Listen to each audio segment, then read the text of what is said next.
Buenos días, ¿cómo están? Les estamos dando la bienvenida a Panorama Informativo en un martes 30 de junio, que ya lo despedimos, con 1 grado de temperatura a esta hora en la capital del país. Una jornada muy fría, pero muy húmeda también. 100% es lo que está marcando el Instituto Uruguayo de Meteorología por estas horas. Yami, buenos días. Buen día, May. Dicen que las despedidas son esos dolores dulces. En este caso, no.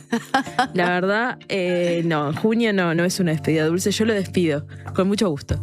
Por el frío. Te abrazábamos junio, pasamos precioso, pero... Sí, claro, obvio. Por eso, todos los meses se disfrutan.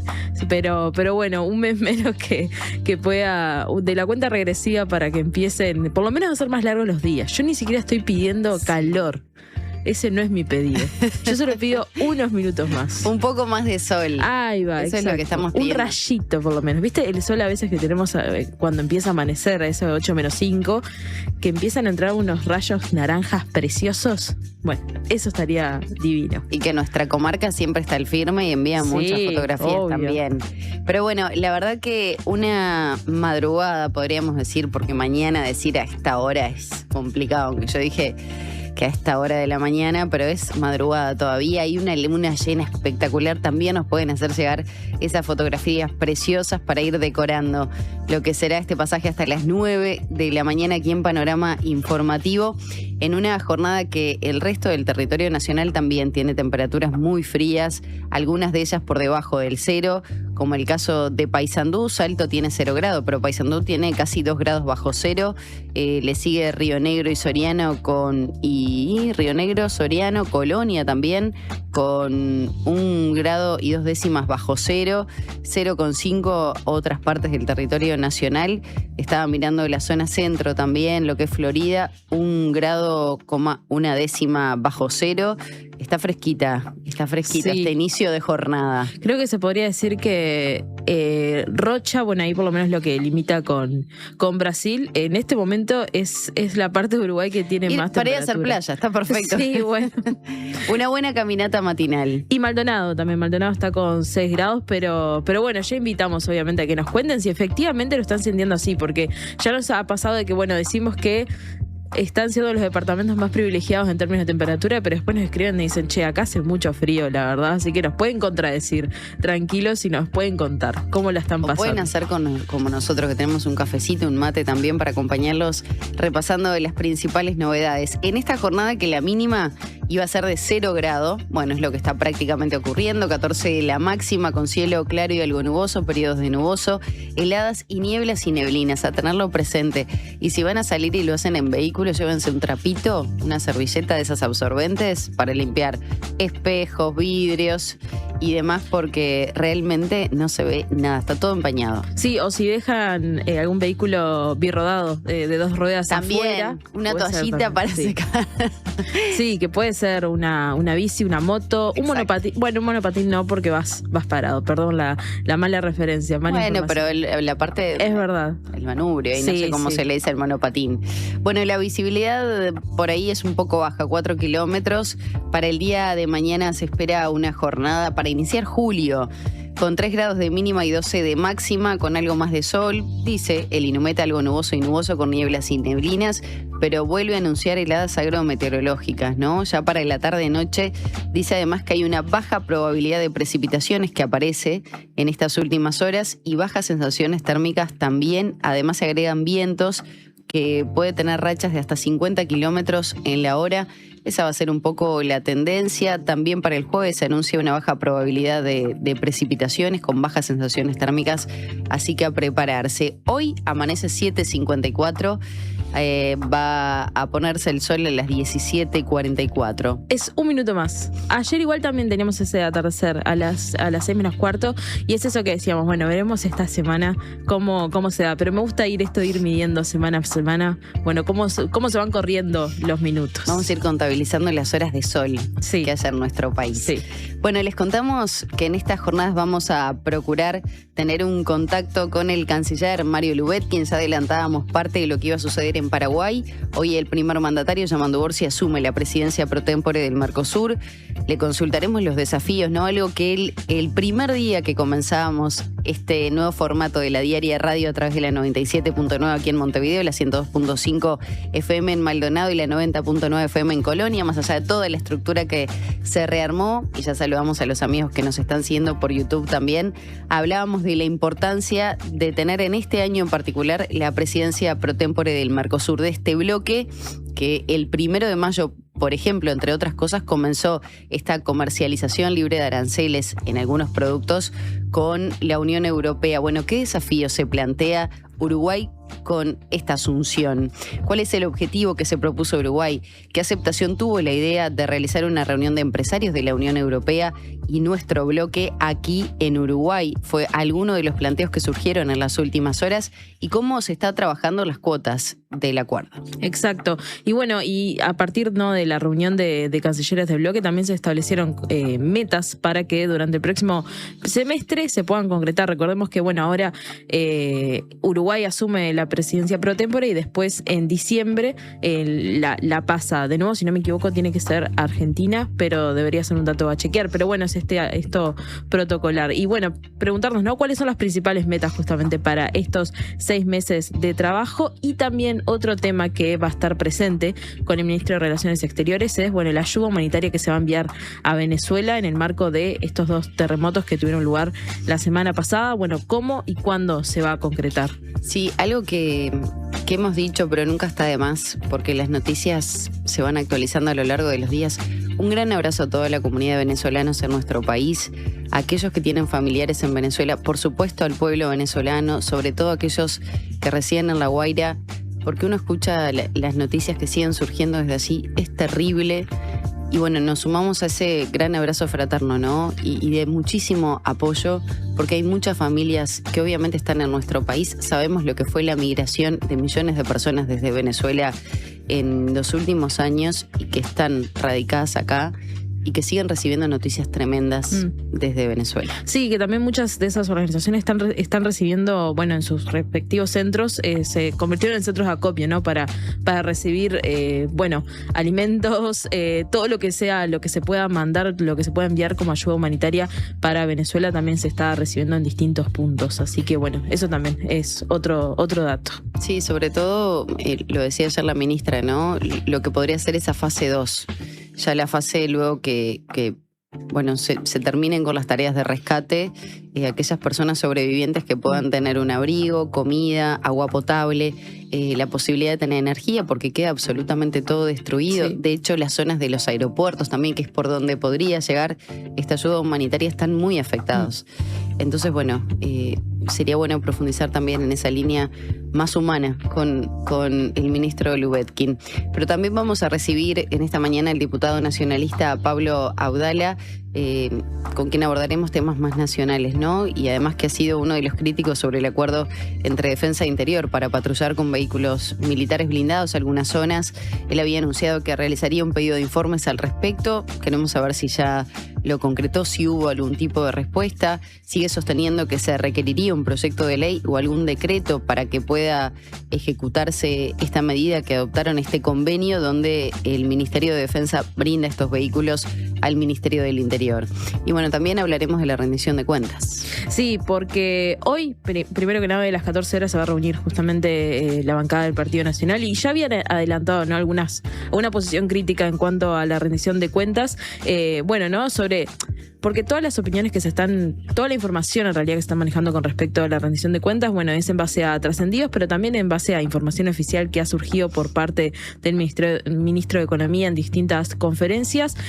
¿Qué opinión tiene sobre las cifras que serán redistribuidas, que ya se anunciaron, si se va a apoyar, si habrá temas en los que se pueda negociar? Por ejemplo, una de las noticias que salió ayer es que el gobierno, a partir de recursos del Instituto Nacional de Colonización, vamos a estar profundizando en eso en unos minutos, va a reasignar a organismos educativos como la ANEP, la UDELAR, la UTEC. Si están de acuerdo con esto. Pero hay muchos temas, además de la rendición de cuentas, para hablar con el diputado Abdala, May. Sí, totalmente. El pedido de una nueva designación del directorio de la Junta de Transparencia y Ética Pública, bueno, ¿qué representa este pedido? Y si cree que pueda modificar algo para que pueda volver a creerse en esa institución tras las críticas recibidas, ¿no? Que es un tema bastante complejo, ¿no? Cuando se pierde la credibilidad en una institución, ya sucedió en otras oportunidades, bueno, ahora se reitera en este nuevo periodo y bueno, de lo que hemos hablado tanto en este tiempo, ¿no?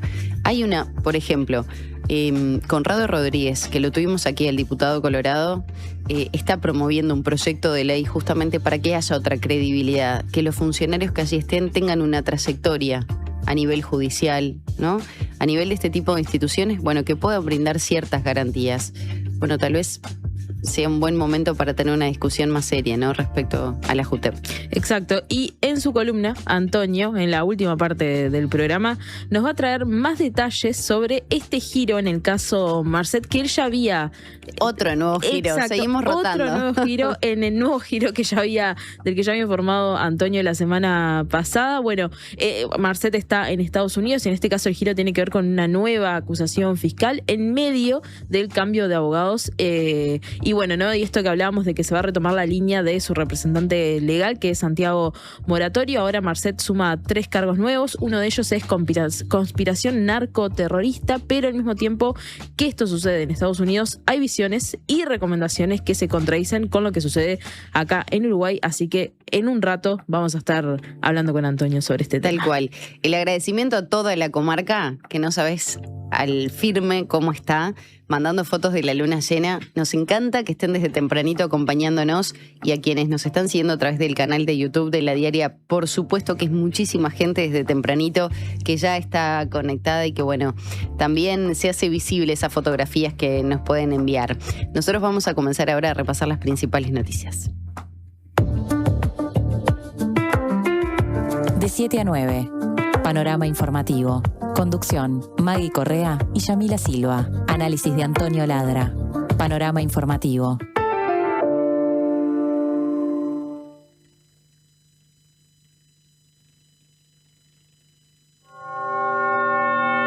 Titulares.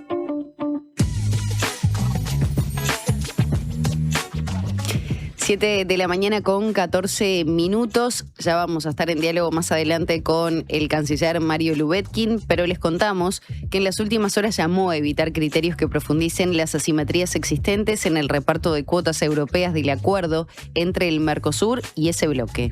En la antesala de la cumbre de jefes de Estado del Mercosur, el canciller uruguayo repasó algunos de los hitos de la nueva etapa de inserción internacional del Mercosur y aseguró que durante la presidencia pro tempore de Uruguay se trabajará para maximizar los beneficios derivados del acuerdo comercial con la Unión Europea. Lubetkin dijo que confía en que se alcance un consenso respecto de la administración y distribución de los cupos, teniendo en cuenta no solo el flujo bilateral histórico con la Unión Europea, sino también la necesidad de evitar criterios que profundicen estas asimetrías existentes en términos del tamaño económico y la capacidad exportadora global. Con relación a la agenda interna de la presidencia rotativa uruguaya, aseguró que además de concentrarse en los temas tradicionales del bloque, se atenderán otros que han cobrado particular relevancia en los últimos tiempos, como los trabajos necesarios para la implementación de la segunda generación del Fondo de Convergencia Estructural del Mercosur y trabajar para lograr que el acuerdo sobre localidades fronterizas vinculadas esté plenamente operativo entre los países vecinos en el transcurso de este semestre.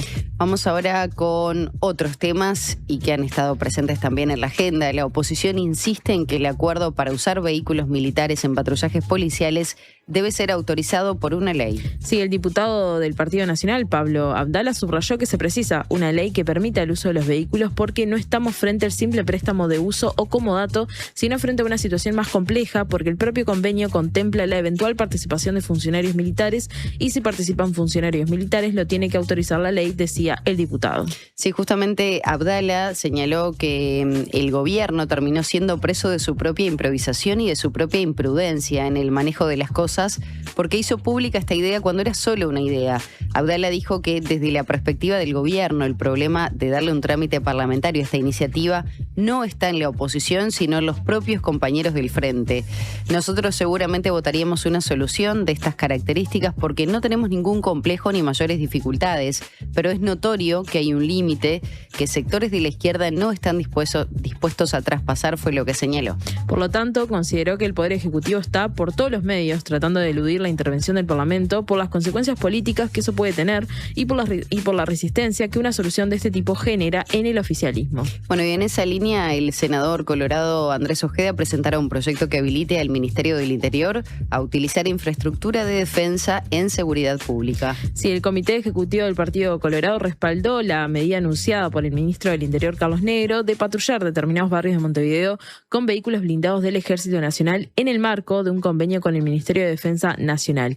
Al mismo tiempo, el senador y secretario general del partido, Andrés Ojeda, señaló la necesidad de promover un proyecto de ley que establezca un marco jurídico claro y permanente para la utilización de infraestructura y capacidades del Ministerio de Defensa Nacional en apoyo a la seguridad interna. El viernes, el ministro del Interior descartó que la medida propuesta necesite la aprobación de una ley. Sin embargo, Ojeda dijo que considera necesario un proyecto de ley para darle certeza al Ministerio de Defensa, que también está involucrado, y eventualmente a los funcionarios militares.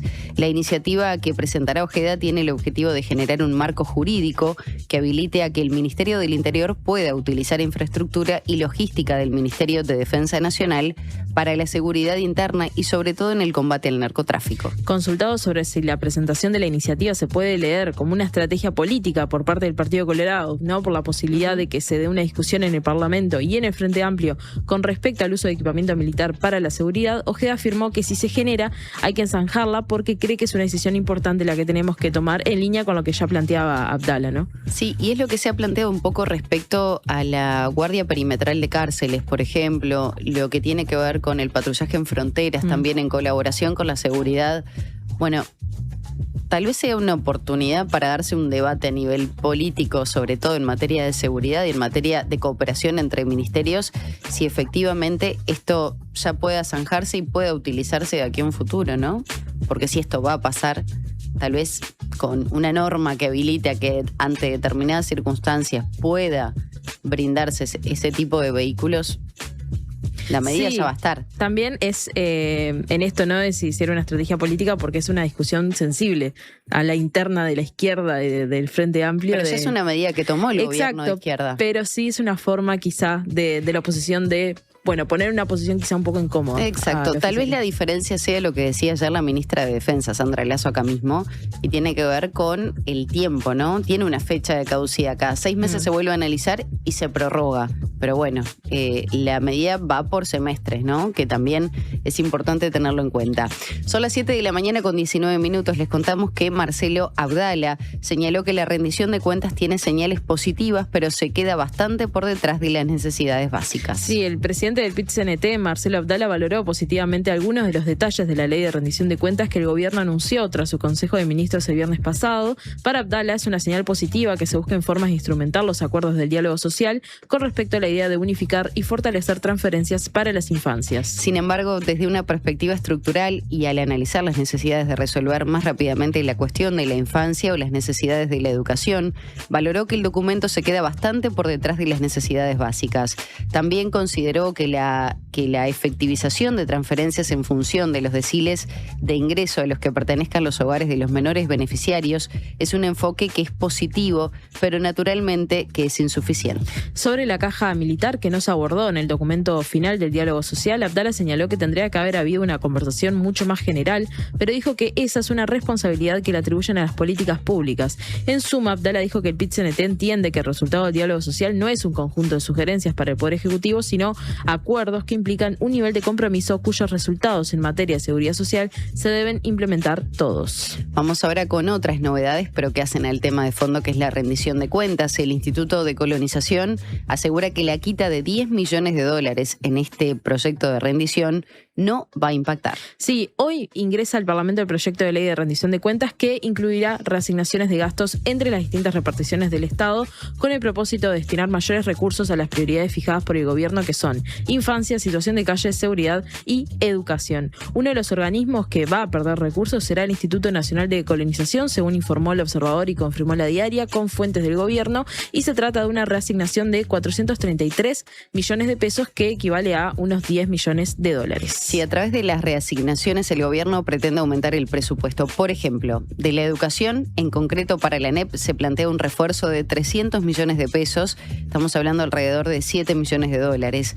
Para el UDELAR, la Universidad de la República, 100 millones de pesos, que son unos 2 millones de dólares, y para la UTEC, 7 millones de pesos, que son cerca de 170.000 dólares. En diálogo con La Diaria, el presidente de Colonización, Alejandro Henry, indicó que el instituto disponía de unos 30 millones de dólares por año para la compra de tierras, por lo que esta reducción presupuestal sería equivalente a 1/3 de los recursos asignados, y aseguró que este cambio no va a impactar en el objetivo que se ha fijado Colonización para el quinquenio, que es la adquisición de 25.000 hectáreas. Dijo que esta modificación solo implicará ralentizar el proceso de compras. El Ministerio de Vivienda y el MIDES, el Ministerio de Desarrollo Social, firmaron un convenio para ampliar a nivel nacional el programa Crece desde el Pie. Sí, este plan había sido aplicado únicamente en 5 departamentos del país: Montevideo, Canelones, San José, Tacuarembó y Río Negro, y se trata de un plan destinado a menores en situación de vulnerabilidad, así como también a mujeres embarazadas. La ministra de Vivienda y Ordenamiento Territorial, Tamara Paseiro, destacó que la puesta en marcha de un plan piloto del programa Crece desde el Pie, como paso previo a su extensión a nivel nacional, permitió detectar determinados desafíos y de esa forma elaborar una política más efectiva. Según dijo Paseiro, uno de los desafíos pasa por reducir al máximo el tiempo en el que la vivienda queda lista para ocupar, y la intención es que pase a un mes. Pasamos a otros temas que estuvimos conversando hace un rato, porque la Junta de Transparencia y Ética Pública repudió expresiones agraviantes vertidas contra el organismo y cuestionó a diputado nacionalista. La Junta de Transparencia y Ética Pública, la JUTEP, emitió una declaración en respuesta a las críticas del diputado nacionalista Juan Martín Rodríguez sobre el accionar de una de las funcionarias del organismo. El 4 de junio en concreto, luego de que las autoridades de la JUTEP comparecieran ante la Comisión de Seguridad y Convivencia de la Cámara de Diputados, Rodríguez sostuvo que la actual mayoría de la JUTEP ha colocado durante varios meses a una funcionaria pública en paz en comisión con connotada militancia política, y que esa funcionaria estuvo a cargo del estudio de las declaraciones juradas. En una resolución publicada en el sitio web del organismo, que contó con la firma de la presidenta Ana Ferraris y el vicepresidente Alfredo Asti, pero que no fue suscrita por el representante de la oposición Luis Calabria, el directorio repudió el uso de todo tipo de expresión agraviante para hacer referencia al organismo, y en particular la discriminación de la que fue objeto la funcionaria. Las descalificaciones contra funcionarios públicos por sus ideas políticas son inadmisibles en una democracia republicana, constituyendo un acto de discriminación y hostigamiento inaceptables en un Estado de Derecho, sostuvieron en la declaración. Bueno, habrá que ver por qué Calabria decidió no acompañar esta resolución, en definitiva, ¿no? Exacto. Ante la difusión del texto, el diputado nacionalista Rodríguez respondió este lunes con un posteo en X y escribió la mayoría política de la Junta de opacidad y falta de ética pública, emulando a otras oficinas regionales de la Gestapo del socialismo del siglo XXI. Nos dedicaron una resolución. ¿Cómo desaprovechan los recursos? Fue lo que sostuvo en X. Por otro lado, el gobierno creó la Comisión Coordinadora de Políticas de Empleo. Dispuesta por la Ley de Presupuesto quinquenal aprobada el año pasado, la comisión tiene como cometido central el relevamiento, la articulación y complementariedad de todas las políticas, programas, instrumentos, servicios y estrategias en la materia, gestionadas por los distintos organismos del Estado y personas públicas no estatales que corresponda. En el decreto que la crea, se marca que la comisión trabajará en la elaboración de políticas activas de empleo que favorezcan las condiciones de acceso al empleo y al trabajo independiente de las personas que enfrentan mayores obstáculos o restricciones para acceder al mercado laboral. También podrá elaborar recomendaciones, resoluciones con carácter de asesoramiento o acuerdos transversales dirigidos a distintas instituciones públicas o privadas. En cuanto a su integración, se dispone que en el nuevo ámbito habrá delegados del PIT-CNT, de organizaciones representativas de empleadores, de la Universidad de la República y de la Universidad Tecnológica, además de representantes de distintos organismos públicos. Con relación al sector empresarial, se puntualiza que la Cámara Nacional de Comercio y Servicios y a la Cámara de Industria Industrias del Uruguay designarán conjuntamente un único delegado y un delegado alterno en representación de ambas. Asimismo, la comisión tendrá una secretaria ejecutiva que estará a cargo de la Dirección Nacional de Empleo del Ministerio de Trabajo y Seguridad Social. Pasamos a temas judiciales y también a una triste noticia que tuvo lugar ayer, porque una mujer de 66 años fue asesinada a golpes en su casa del barrio Aguada y se investiga un posible femicidio. Sí, la víctima fue hallada en la mañana de ayer por su hija en el patio con varias heridas en la cabeza, según informó Subrayado. La policía detuvo este lunes de noche a la pareja, un hombre de 65 años, que había declarado en la tarde ante los investigadores. La fiscal de homicidios, Mirta Morales, que está a cargo de la investigación, dijo en rueda de prensa que por el momento se puede confirmar una muerte violenta. Se encontró cerca del cuerpo una baldosa y una piedra, elementos con los que se presume que la mujer fue agredida. Morales dijo que nada se descarta y afirmó que hay un pequeño desorden en la casa, algo que se va a valorar. Fuentes del Ministerio del Interior dijeron a La Diaria que el caso está en plena investigación y que no se descarta femicidio. Señalaron además que en el lugar de los hechos había una serie de efectos de valor que no se llevaron, incluso el celular de la víctima. En caso que se confirme como femicidio, sería el cuarto asesinato por violencia basada en género en lo que va de junio. Cotización de la moneda. 7 de la mañana con 27 minutos, el dólar a la compra 39 pesos, a la venta 41,40. El peso argentino 0,020, 0,040, compra y venta respectivamente. El real 7,35 a la compra, 8,60 a la venta y el euro 44,45 a la compra, 48,45 a la venta. Bueno, Yami, ya estamos cerca de las 7:30 de la mañana. Pasan 28 de las 7. Es momento de hacer la pausa. Al regreso repasamos las principales noticias internacionales y también todo lo que viene dejando el Mundial con la clasificación de Paraguay ganándole a Alemania por penales, luego Tremendo. un alargue, luego un Tremendo. empate en los 90. Maravilloso, ya les vamos a contar. Pausa y ya volvemos.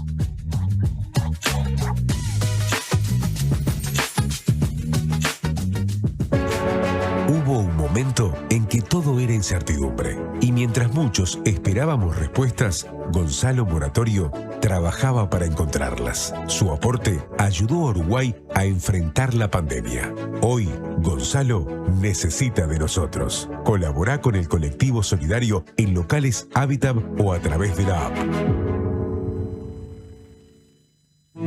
Homeopatía Olivencia. Idóneos en elaboración de fórmulas homeopáticas y florales. Logra el bienestar físico y emocional de forma natural. Olivencia te escucha. Comunicate al 099-471074 o visita nuestra web olivencia.com.uy. Siempre hay una librería cerca tuyo y la mejor forma de cuidarla es comprando ahí tus libros. En La Diaria amamos las librerías y el amor es correspondido. Por eso con tu suscripción accedes a un 20% de descuento en las siguientes librerías de Montevideo: El Yelmo de Mambrino, La Lupa, Librería América Latina, Moebius, Club Cultural Charco y Amazonia. Leer tiene beneficios. La Diaria. Estamos en todo lo que haces, también cuando disfrutás de tu hogar. Con el plan inteligente para hogares, accedes al precio más bajo durante 20 horas de lunes a viernes. Y los fines de semana y feriados, todo el día. Conoce más y simula tu ahorro en ute.com.uy. UTE, avanzamos con energía. Una conversación informada.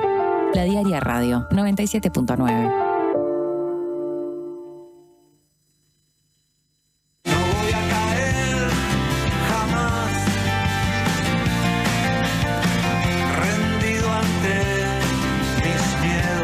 Caro en vivo en Sala del Museo del Carnaval. Suena la música del bar. Acompañado por su banda y con invitados especiales, presentará su más reciente álbum Milonga de Quirón, junto a los clásicos de su repertorio y versiones inéditas. Viernes 4 de septiembre, 21 horas, en Sala del Museo del Carnaval. Entradas en venta en Red Tickets y en todos los locales Red Pagos. Invita Bizarro. Exigimos reconocimiento profesional. Es urgente anualizar y universalizar el programa de maestras comunitarias. Por el pasaje de 15 a 20 horas en el área artística y la equiparación salarial. Por creación de cargos, tutorías y auxiliares. Plan de obras y reparaciones ya. Compromiso 6+1. ADEMU Montevideo, FUNTEP, CESEU, PIT-CNT. Tenemos una buena noticia. Si tu cédula termina en 6, podés afiliarte a Médica Uruguaya a través de FONASA. Elegir Médica Uruguaya es optar por un sistema de salud que evoluciona con tecnología y un equipo médico de primer nivel comprometido con la salud de los uruguayos. La salud que avanza es uruguaya. Médica Uruguaya. Por más información, comunícate al 2487-4950. Internacionales.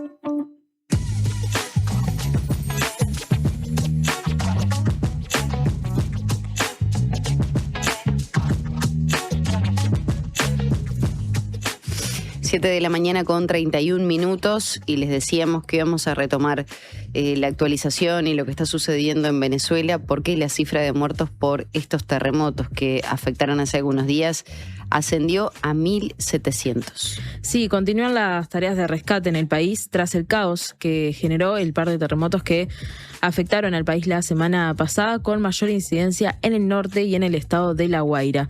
De acuerdo con el parte diario del gobierno, hasta la fecha se constataron 1.719 fallecidos, 5.034 heridos y 15.866 damnificados producto del desastre natural. También se relevaron 855 edificios afectados por la catástrofe, de los cuales 189 colapsaron completamente y 666 de forma parcial. El presidente de la Asamblea Nacional de Venezuela, Jorge Rodríguez, explicó que la Fundación Venezolana de Investigaciones Sismológicas constató un total de 609 réplicas. De hecho, ayer se registró otra del entorno de 4,2. La última ocurrió, como les decíamos, a las 7 de la mañana de ayer y fue de 4,2 en la escala de Richter, lo que generó cierta zozobra. No obstante, sostuvo que no hubo absolutamente ninguna afectación. Por otro lado, recordó que este domingo la presidenta venezolana, Delcy Rodríguez, dispuso la creación de 2 grandes comisiones. Una prevé relevar los estándares de habitabilidad de las viviendas afectadas por los sismos para establecer si un edificio está absolutamente perdido o puede recuperarse, y la otra tiene como objetivo la instalación de campamentos provisorios. Ya se establecieron 15 refugios en el estado de La Guaira y 50 en otras zonas. Bueno, y esto era parte de lo que también mencionábamos ayer, ¿no? Que Uruguay puede colaborar con carpas del ejército que pueden servir para resguardar a las personas que, bueno, perdieron absolutamente todo, por lo menos en una primera instancia y de transición. Vamos con otras noticias de la región. El presidente argentino, Javier Milei, recibió a Flavio Bolsonaro y anunció que no participará en la cumbre del Mercosur. Sí, la reunión tuvo lugar este lunes en la residencia presidencial de Olivos. El candidato de extrema derecha brasileño e hijo del ex gobernante Jair Bolsonaro viajó a Buenos Aires para participar en un encuentro de dirigentes políticos y diplomáticos de América Latina aliados de Israel. Flavio Bolsonaro, que compite por la presidencia de su país en octubre con el mandatario Luis Ignacio Lula da Silva, prometió que si gana recompondrá las relaciones con Israel y trasladará la embajada brasileña de Tel Aviv a Jerusalén. Las relaciones entre Brasil e Israel están afectadas a partir de la ofensiva israelí contra la Franja de Gaza, que dejó más de 70.000 muertos porque Lula la calificó como una guerra entre un ejército altamente preparado y mujeres y niños. Pero Flavio Bolsonaro ha viajado a Israel para recabar el apoyo de la extrema derecha mundial. Milei tenía previsto viajar a Asunción para la cumbre del Mercosur, pero canceló su participación bajo el argumento de que está abocado a la transición en la jefatura de su gabinete. Esto en referencia a que, en lugar de Manuel Ladorni, que dejó el cargo bajo acusaciones de gastos injustificados, fue designado Diego Santilli, dirigente que fue peronista en el pasado y se convirtió en una figura relevante del macrismo desde 2009, y en noviembre fue designado ministro del Interior de Milei. Sin embargo, cuando Santilli fue precandidato a gobernador de la provincia de Buenos Aires por el macrismo en 2023, Milei lo acusaba de corrupto y le dedicaba frases insultantes. Vamos con otros temas más lejanos. Irán remarcó que el desminado del estrecho de Hormuz es una tarea exclusiva suya, al tiempo que negó negociaciones con Washington. Tras varios días de ataques de baja intensidad en la zona del estrecho de Hormuz, iraníes y estadounidenses retomaron la calma, aunque el camino para la reanudación de las negociaciones es poco claro. En Truth Social, el presidente estadounidense Donald Trump anunció que Irán solicitó una reunión que sería el martes en Doha, capital de Qatar, que es el país mediador junto a Pakistán. Sin embargo, el portavoz del Ministerio de Asuntos Exteriores iraní declaró que no están programadas conversaciones, aunque una delegación técnica indica si visitará el país. Por otra parte, funcionarios iraníes declararon este lunes que su país no permitirá que ningún otro estado participe en las labores del desminado del estrecho de Hormuz. Desde Teherán consideran que el artículo 5 del memorando de entendimiento le faculta para llevar a cabo los procedimientos necesarios para la retirada de minas, así como para facilitar el tránsito de buques a través del estrecho. Más allá del conflicto directo entre Irán y Estados Unidos, este lunes otros focos también estuvieron activos en Medio Oriente. Las fuerzas israelíes atacaron zonas del sur del Líbano, donde operan los milicianos de Hezbollah. Además, se reportaron ataques de Israel sobre la zona sur de Siria y también sobre la devastada Franja de Gaza. A pesar del acuerdo firmado la semana pasada entre funcionarios israelíes y libaneses en Washington, el gobierno de Benjamín Netanyahu aclaró que no se retirará del territorio libanés hasta el desarme de Hezbollah.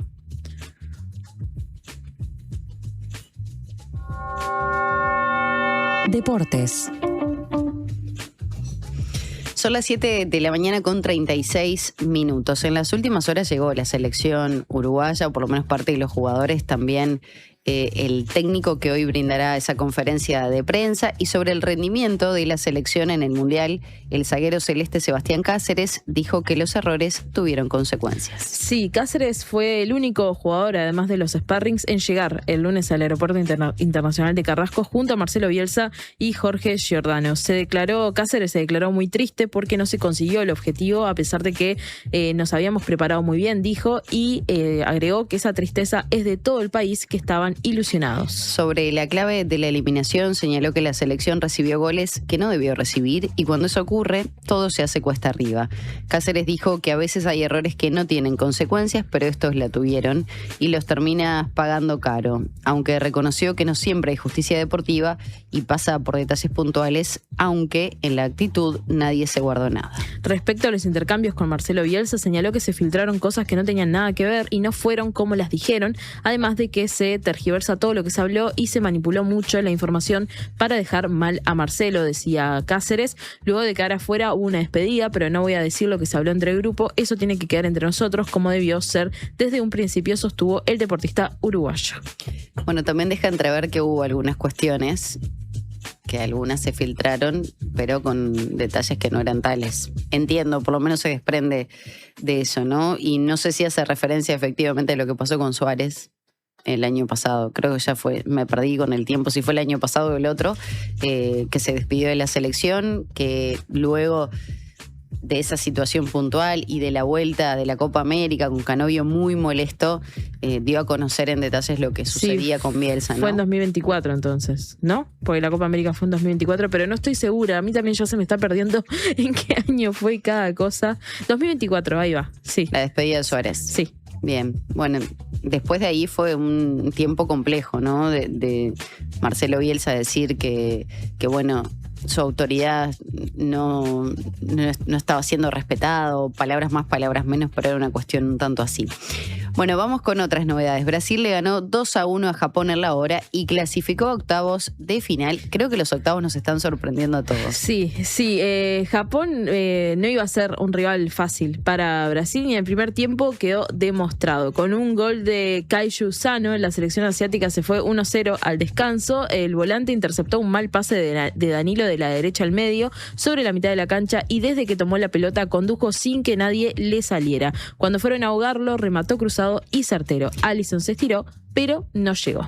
En el primer tiempo, sobre todo luego de recibir el gol, Brasil tuvo alguna situación, pero le costó generar juego. En el complemento, los sudamericanos dejaron de apelar al juego por abajo y empezaron a enviar balones al área de puesto de 8 y de 10, cerrados al segundo palo. Así llegó el empate con un cabezazo de Casemiro. En la última, Brasil recuperó alto. Bruno Guimaraes amagó a pegar, pero metió una asistencia fantástica a Gabriel Martinelli, que remató a la red, poste y adentro. El máximo ganador en la historia de los mundiales sacó el triunfo en la hora y subió un escalón rumbo a su sexta copa y ahora jugará con el ganador del partido entre Noruega y Costa de Marfil el próximo domingo. Este partido entre Noruega y Costa de Marfil es hoy. Me imagino que vas a estar pendiente de los partidos de hoy. Veremos si la agenda del día lo permite. Bueno, escucha bien, con Haaland, Mbappé y el Tri mexicano, este será un martes interesante en el Mundial. Sí, porque a las 14 horas Costa de Marfil y Noruega van a abrir la jornada jornada de 16avos de este martes en Dallas. Los africanos llegan fortalecidos tras sortear un grupo exigente detrás de Alemania, pero en el que le ganaron a Ecuador, mientras que los nórdicos avanzaron escoltando a Francia con Erling Haaland como principal referencia ofensiva. Los dos llegan iguales, 2 partidos ganados, 1 perdido, y quien triunfe en la llave deberá enfrentarse a Brasil en octavos. A las 18 horas en el MetLife Stadium de Nueva York, la Francia de Kylian Mbappé, Ousmane Dembélé y Michael Olise, Ryan Cherki y tantos otros talentos individuales se medirá con Suecia. Los franceses dominaron su grupo con autoridad y los suecos, por su parte, lograron la clasificación como uno de los mejores terceros. Sea como sea quien avance, se las topará con Paraguay, que acaba de eliminar a Alemania por penales con una actuación estelar de su arquero. Sí, a las 22 horas, por último, juega México y su hinchada espera uno de los partidos de mayor expectativa del Mundial. El anfitrión llega invicto tras ganar su grupo y buscará aprovechar el respaldo de un estadio repleto frente a Ecuador. El combinado ecuatoriano accedió a esta fase tras ganarle a Alemania, triunfo que es un golpe anímico a favor para cualquiera. Quien se imponga se medirá en octavos con el vencedor de Inglaterra, Congo, y también ayer quedó eliminado Países Bajos contra Marruecos. Tremendo, también por penales. Sí. Bueno, Yami, gran expectativa para esta jornada mundialista. Pasan 42 de las 7 de la mañana. Nosotros tenemos que hacer la pausa. Al regreso vamos a dialogar con el canciller Mario Lubetkin en medio de esta cumbre del Mercosur en la que Uruguay asume la presidencia pro tempore. Pausa y ya volvemos. Hola, soy Agustín de Paysandú. Quería pedirles si pueden pasar la canción esa que dice te busqué en mi auto rojo a las 6. Bueno, un saludo a mi vieja y a todos los que están escuchando. Ah, y si alguien vende un Celerio, que me tire un mensajito por favor al 098-723. Cuando compras un Suzuki 0 kilómetro, los futuros compradores vienen incluidos. Lleva al tuyo vos también y asegurate la reventa. Visítanos en suzuki.com.uy o en cualquier concesionario del país. Suzuki te entiende. Gracias por escucharme. Muchas gracias por explicarme. Gracias por toda la ayuda. Estas son palabras recientes de nuestros pacientes, pero los agradecidos somos nosotros, porque tu elección nos hace superarnos cada vez más y ser la mutualista con los mejores profesionales del país. En junio, si tu número de cédula termina en 6, vení a un nuevo CASMU. Afiliate en nuestros locales, en la web o a través del 1444. CASMU. Estamos para cuidarte. Consulte las condiciones. Cobertura total de asistencia médica. Estas vacaciones de invierno, ir al Solís es un gol. 7 espectáculos para divertirte y disfrutar en el Teatro Solís. 1930. Misión Futuro de Ruperto Rock and Roll. Las 4 estaciones de Vivaldi. Alfombras mágicas y las bichipelotas. La máquina del tiempo. Agua. El faro del fin del mundo. Y alfombras mágicas de paseo. Del 27 de junio al 12 de julio. Entradas en venta en Ticantel y boletería del teatro. Teatro Solís. Intendencia de Montevideo. Hola, ¿estás escuchando Diversidad de Opiniones? ¿Estás bien? Estás en la Diaria Radio 97.9. Tómate unos segundos y pensá en qué momento de tu vida estabas cuando ganamos aquellas 2 finales seguidas a Inglaterra e Italia en 2014. Ahora pensá en este momento, en los planes que tenés para ver el Mundial. Cambió un montón la vida, ¿no? Para todos esos mundiales que están por venir y para toda tu vida, tenés seguros de vida y ahorro del Banco de Seguros del Estado, aseguradora oficial de la Celeste. Desarrolla las habilidades que estos tiempos exigen y transforma cada desafío en una oportunidad. La Escuela de Posgrados de la UCU te ofrece maestrías en Educación, Salud, Políticas Públicas, Ciencia de Datos y Estudios Organizacionales. Escuela de Posgrados de la Universidad Católica del Uruguay. Un mundo de oportunidades. Llegó el yogur. Rico, cremoso, con 11 gramos de proteína y probióticos. Probá el yogur. En sus 2 versiones, natural y sin azúcar. El yogur griego más uruguayo es de Conaprole.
Paso todo el día pensando en vos. ¿Qué hay de malo en todo esto?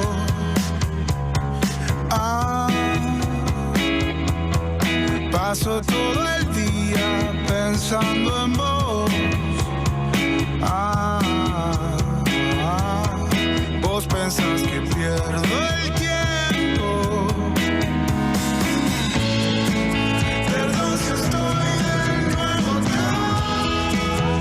Sé que habías preguntado por mí. Me gusta estar de nuevo acá. Aunque no hayas preguntado por mí. Voy a quedarme un poco acá. Cuidarte siempre a vos en la derrota. Hasta el final, el final.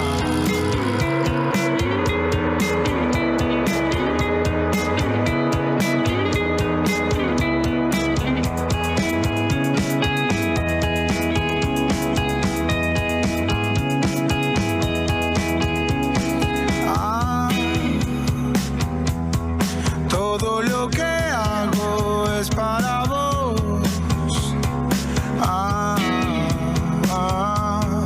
El tesoro se está hundiendo.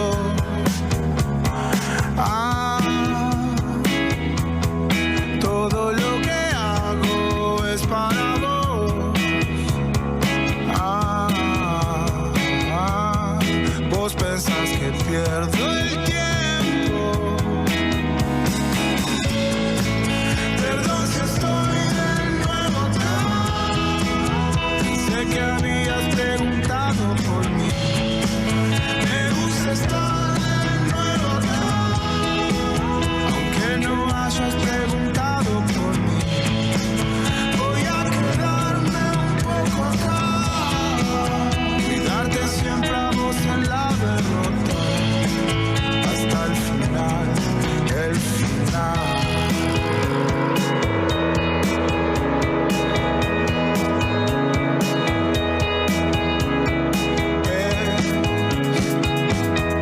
La depresión sin épica. La depresión sin épica.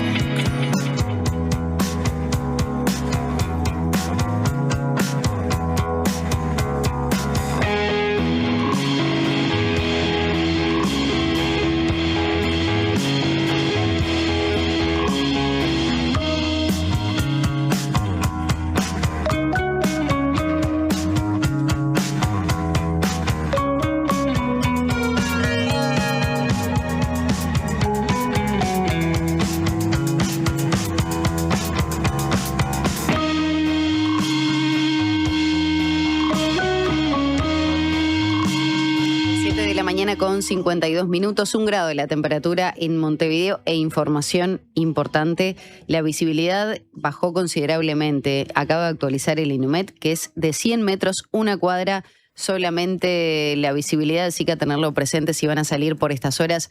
Desde aquí, desde el piso 10 del edificio Artigas, se percibe muchísima niebla en Montevideo, sobre todo en la zona del puerto, de la Rambla portuaria, así que tener presente esta información.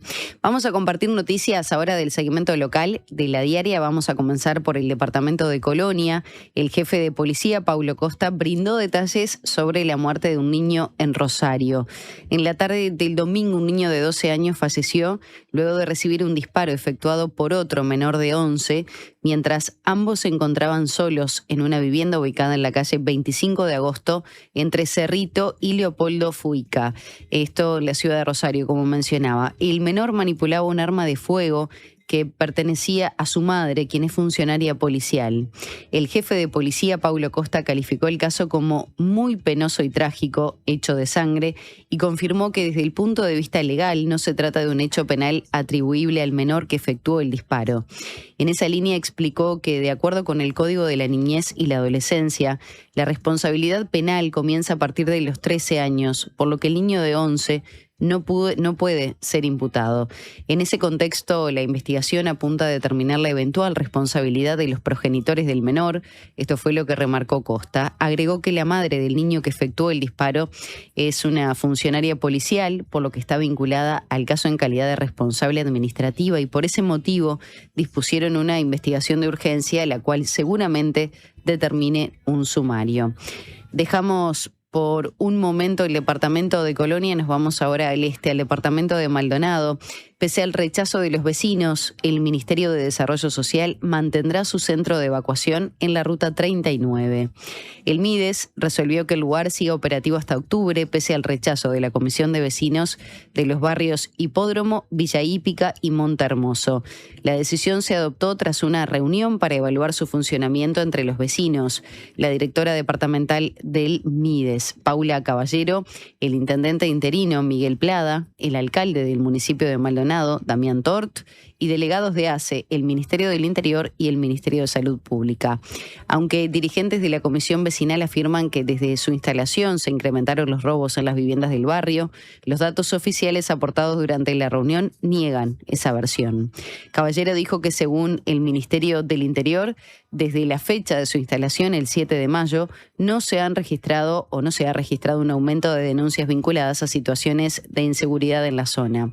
Comenzando junio, la agrupación vecinal presentó cartas con 500 firmas adjuntas solicitando el traslado del refugio. La presidenta de la comisión, María Noguera, señaló que no se encuentran conformes y que no se está brindando seguridad, ya que a ciertas horas se sienten invadidos y tienen miedo. Los vecinos sostienen que es necesario que el refugio se instale en otro lugar y se les brinde a los usuarios lo necesario sin perjudicar a la comunidad. Nos vamos ahora al norte, al departamento de Salto. Allí trabajadores de Frigosalto denuncian que la planta sigue paralizada y reclaman mayor intervención política. La situación de la planta administrada por la empresa Somicar Sociedad Anónima está más complicada que en 2025, cuando le comunicaron a los trabajadores que la empresa enfrentaría un concurso real de acreedores.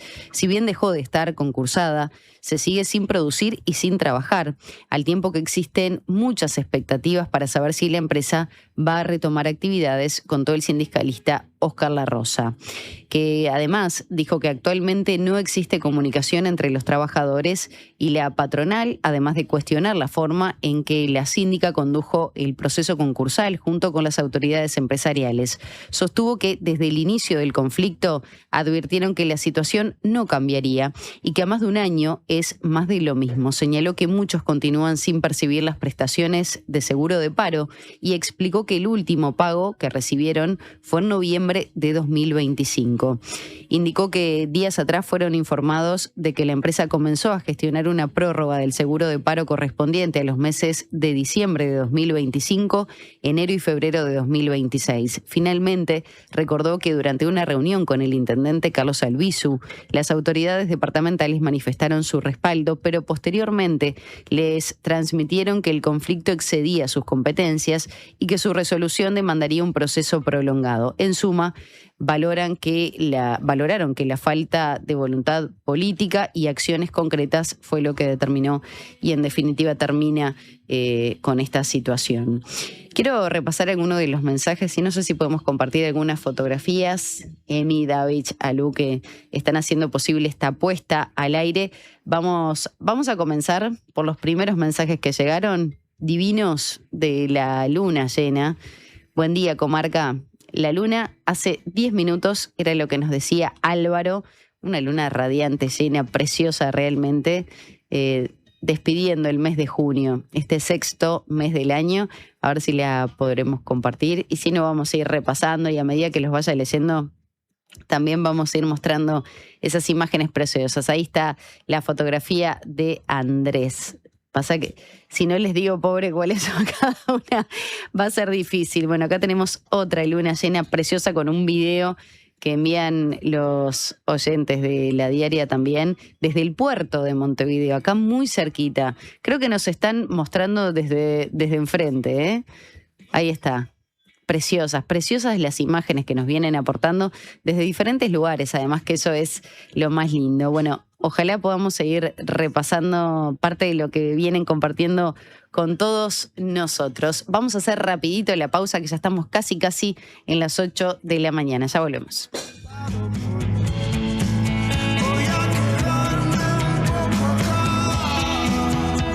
Imaginá llegar al aeropuerto de Carrasco y dejar tu auto a solo unos pasos del check-in.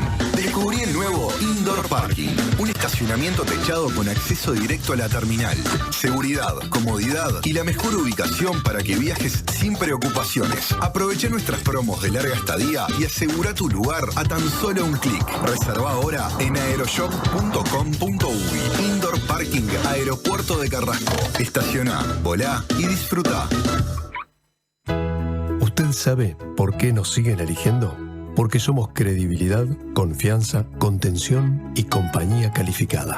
Porque además le brindamos a los socios más de 20 talleres multitemáticos en la Fundación SECOM destinados a promover la calidad de vida y muchos beneficios más. Porque estamos para usted las 24 horas, los 365 días del año. SECOM, primer servicio de compañía de Uruguay y del mundo. Cuando pienso en lo importante de estar cerca, no pienso solo en la distancia. Pienso en sentir que si pasa algo, hay alguien ahí. Porque la salud no es algo en lo que pensás todos los días hasta que lo necesitas. Y ahí, la cercanía hace la diferencia. Saber que tenés un sanatorio cerca, que hay una policlínica cerca y que no estás solo. Yo elijo estar cerca. Y por eso, elijo la única mutualista con 5 sanatorios y 50 policlínicas. Si tu cédula termina en 6, afíliate vos también al Círculo durante todo junio. Llama ahora al 1870 o en circulocatólico.com.uy. En el Círculo, estamos con vos. Hola, ¿estás pensando en el mundo? Estás bien, estás en la Diaria Radio 97.9. última oportunidad para ponerse al día con la contribución inmobiliaria en Canelones. Hasta el 30 de octubre, accedes a convenios sin multas ni recargos y hasta en 60 cuotas. Informate por el 1828 o a través de imcanelones.gov.uy. Nunca fue tan fácil ponerte al día. No pierdas esta última chance. Canelones, avanza con la gente. En la edición de junio de Le Monde Diplomatique Uruguay, el plan de Estados Unidos para la inteligencia artificial que preocupa al Vaticano. En el mundo, la crisis de la izquierda y el auge del Islam en Indonesia, el naufragio maliense y la revancha argelina. Tras el Brexit, ¿se unirán las Irlandas?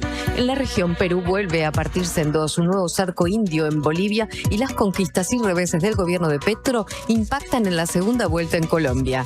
Además, la incidencia de Israel en la política de Alemania y de Eslovenia con el marco de la limpieza étnica en Palestina. Suscríbete en lemonde.uy y recíbelo en tu casa. Le Monde Diplomatique, la diaria.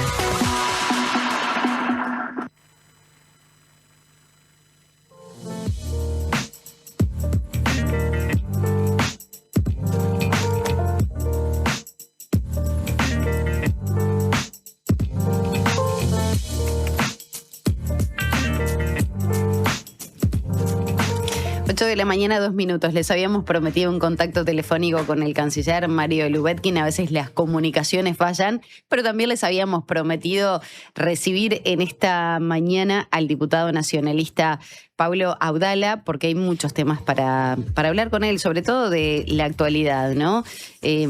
Ha sido uno de los principales críticos sobre el acuerdo entre Defensa e Interior respecto a estos vehículos militares blindados que van a patrullar algunos barrios de Montevideo. En principio se está hablando de 12 vehículos, van a ser 4 en una primera instancia. En las últimas horas se dieron a conocer más detalles. Esto, entre otras tantas cosas. Hoy entra el proyecto de rendición de cuentas también.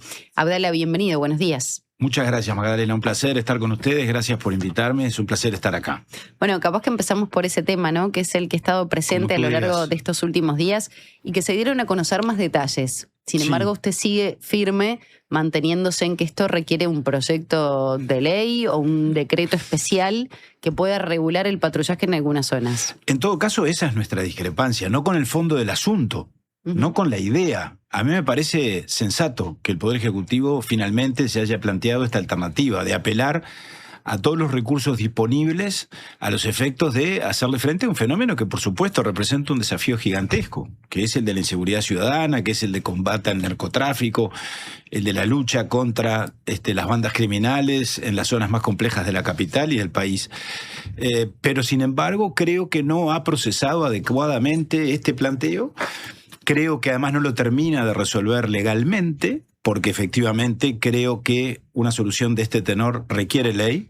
No estamos simplemente frente a la transferencia definitiva o transitoria de bienes, en este caso muebles, es decir, de vehículos, de un inciso del presupuesto al otro, sino que estamos frente a una solución más compleja, porque esos blindados que se van a transferir en el marco de un comodato, de un préstamo de uso del Ministerio de Defensa al Ministerio del Interior, además contempla el convenio la posibilidad o la alternativa prácticamente segura de que intervengan funcionarios militares, tripulando esos vehículos, conduciéndolos, y eso, solo eso, a mi juicio, requiere ley, porque es la participación de militares en la función policial, más allá de que el liderazgo o la gestión esté a cargo del Ministerio del Interior. Eso nadie lo discute. Yo creo que el Poder Ejecutivo no ha recorrido ese camino o no manda un proyecto de ley al Parlamento porque sabe que se expone a la posibilidad de que queden expuestas las diferencias que estos temas generan en el propio oficialismo. Como todos sabemos que aquí hay barreras ideológicas, preconceptos ideológicos, que la izquierda no está dispuesta, o sectores de ella, no digo toda la izquierda, a traspasar determinados límites. Ya tenemos antecedentes. Yo viví todo el proceso de aprobación de la ley que habilitó la participación de militares en el control de la frontera, de los 20 kilómetros de la franja fronteriza. fronteriza, y allí claramente hubo legisladores que no votaron en contra porque se declaró la disciplina partidaria, o se declaró el mandato de votar a favor. Quedó eso además dicho en actas por parte de varios legisladores del Frente Amplio en aquel momento. Yo creo que ahora se reeditaría aquello, se daría algo similar, y eso es lo que el gobierno quiere evitar. Ahora, el resultado es que, bueno, se ha ingresado por un camino ilegal. El convenio, tal como está redactado, yo lo leí ayer, entiendo que no cumple con la ley, no cumple con la Constitución, no cumple con la ley de defensa, no cumple con la ley orgánica policial. Veremos cómo sigue todo esto. Seguramente el convenio vigente está, más allá de su ilegalidad, y el gobierno lo aplicará, y los blindados saldrán a la calle. Está bien, con eso estamos de acuerdo.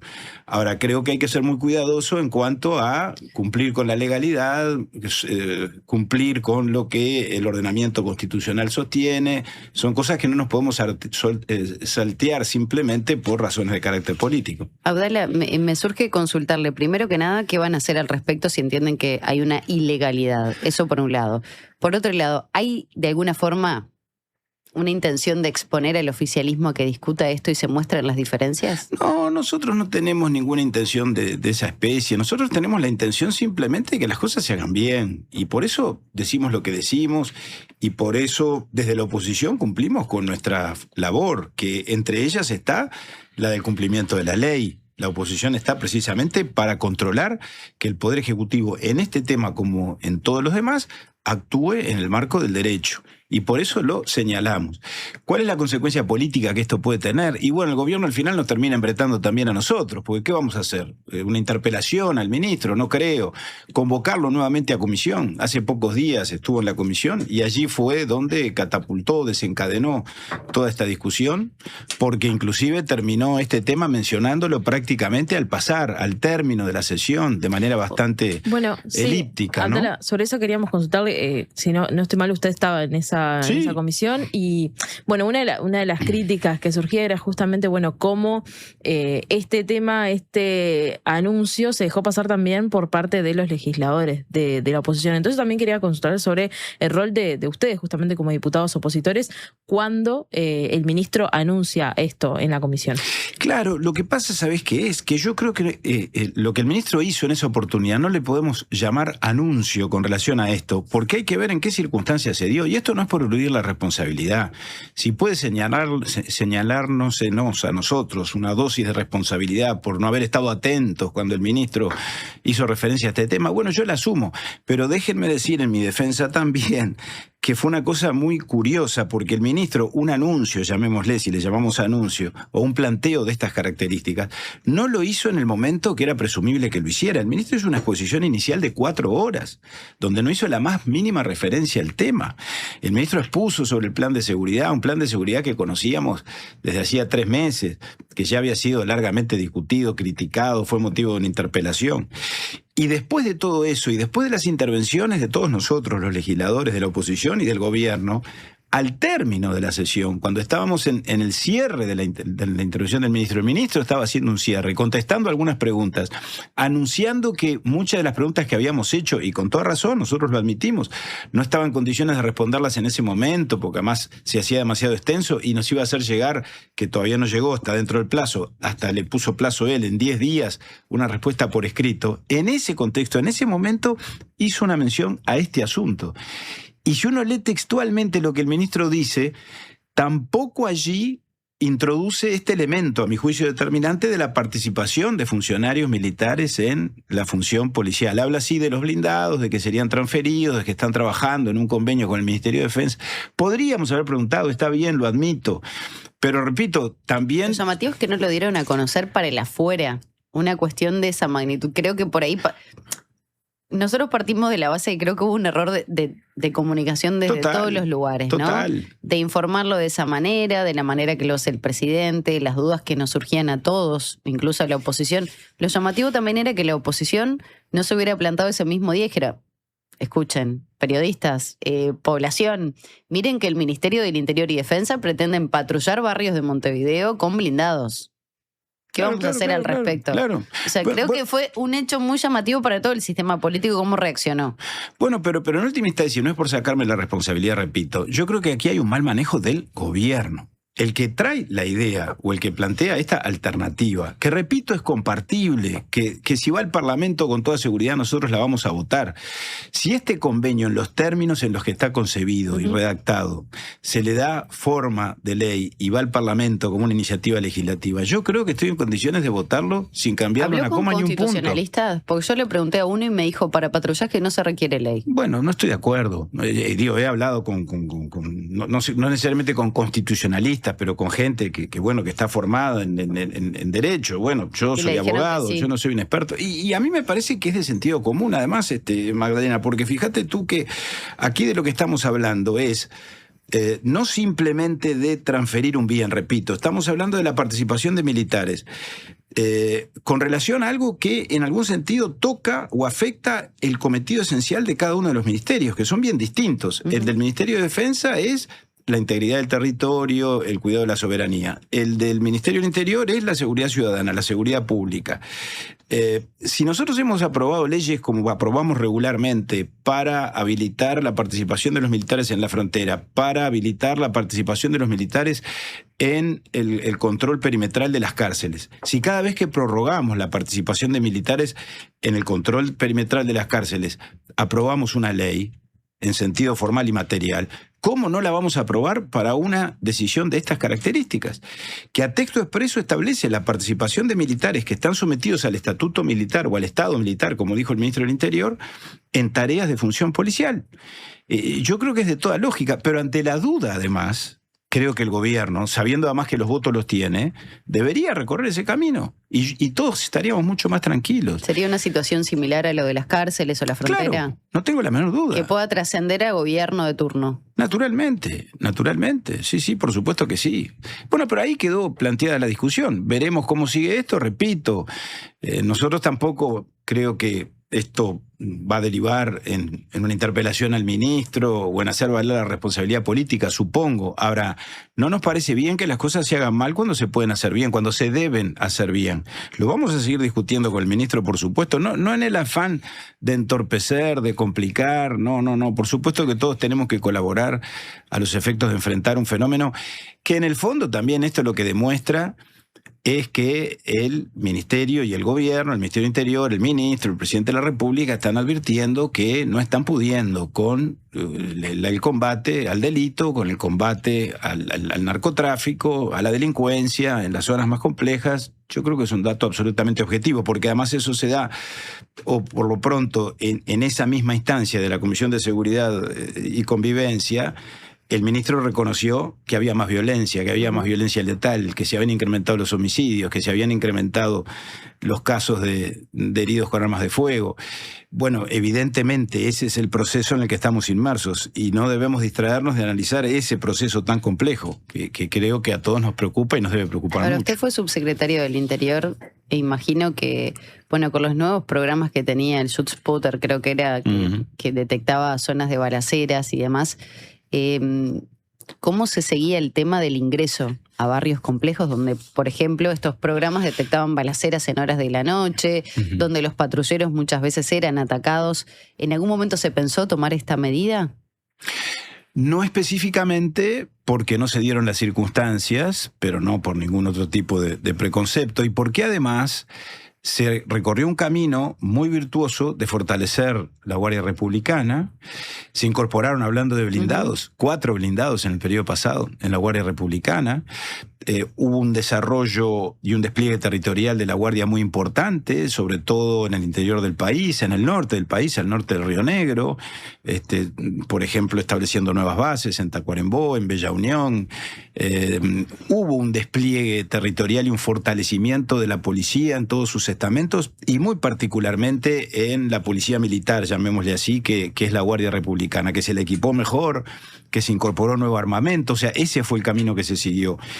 Y mal que bien, yo no digo, por supuesto, que hicimos magia y que por lo tanto solucionamos definitivamente el tema de la seguridad. No, ningún gobierno ha solucionado y probablemente no solucione jamás en forma definitiva el tema de la seguridad, pero se inició un camino, a mi juicio, muy virtuoso, que se tradujo en una sostenida reducción de los delitos y en una presencia territorial, en un despliegue territorial y operativo de la policía que implicó que no quedara zona ni rincón de Montevideo ni del país donde la presencia policial se pudiera concretar sin la más mínima resistencia y sin la más mínima dificultad. Y yo creo que de eso estamos volviendo en algún sentido. Porque yo no advierto, más allá del policiamiento inteligente del que nos habla el ministro del Interior, que esto se mantenga en términos saludables o que en tal caso no se esté multiplicando, como a mi juicio se está multiplicando, los focos de violencia que se multiplica a lo largo y ancho de Montevideo y los barrios problemáticos, que ya no son los 3 o 4 que teníamos en los años anteriores y que se intervenían y que se estabilizaban, sino que ahora hay mucho más zonas que enfrentan dificultades y problemas, y creo que esto le está generando una especie de desborde al Ministerio del Interior y a la Policía Nacional, más allá de la profesionalidad de la policía, que nadie la desconoce. Pensando justamente en los impactos de las medidas que se anuncian y justamente sobre esta medida de los vehículos blindados para el patrullaje en determinados barrios, quería consultarlo también, ¿qué impacto espera que pueda tener este patrullaje con vehículos blindados en estos barrios para, la seguridad, y si esto tendría que ser acompañado de otras medidas? Sí, por supuesto. No esperemos magia de todo esto, ¿no? Esto es una suerte de refuerzo desde el punto de vista de la protección, incluso de los policías y de los funcionarios que intervienen y que enfrentan al delito en forma directa en las zonas más complejas, en función de toda esta violencia incremental que se ha venido produciendo, en función de la agresividad que notoriamente deben enfrentar los funcionarios policiales. Creo que la circunstancia de que puedan entrar a esos barrios acompañados de equipamiento que tenga estas características, ¿no?, de vehículos blindados, no solo les da más protección a ellos, sino que también, supongo, va a contribuir con uno de los cometidos fundamentales en todo esto, además de la represión, que es la persuasión, a la hora de precisamente imponer la autoridad, que de eso se trata en estos casos cuando hablamos precisamente de la función originaria de la policía, que es reprimir, prevenir y persuadir. Desde luego, después está todo el otro capítulo de que estos temas no se van a solucionar o no vamos a lograr, en todo caso, contener esta violencia si no trabajamos también en las causas profundas del delito, como se dice siempre. El narcotráfico obedece a que hay un negocio ilícito que va a seguir existiendo mientras haya quien demande sustancias, quien consuma, mientras no haya una respuesta satisfactoria a los problemas de salud mental, de control de las adicciones. Evidentemente ahí ya entramos en el plano de las concausas sociales que inciden en todo esto, como sabemos que inciden. Ahora, a no creer, repito, que por la circunstancia de que este conjunto de blindados se incorporen a la tarea de la policía o a la función policial, las cosas van a cambiar de la noche a la mañana. No va a ser así. Yo creo que al gobierno lo que le está faltando es, o de lo que sigue adoleciendo, que adolece desde el inicio y de manera también progresivamente preocupante, es de un liderazgo contundente, firme, que inspire confianza hacia adentro y hacia afuera de la policía. Me parece que ahí hay una clave fundamental, que tiene que ver con el ministro... ¿Los funcionarios policiales no le tienen el respeto suficiente a Carlos Negro? No lo pondría en términos de respeto, porque por su propia formación los policías, por supuesto, reconocen y respetan a la autoridad, pero creo que no se sienten debidamente respaldados por ella, por la autoridad del ministro y por la autoridad del gobierno. Acá hay un problema de liderazgo institucional, Magdalena.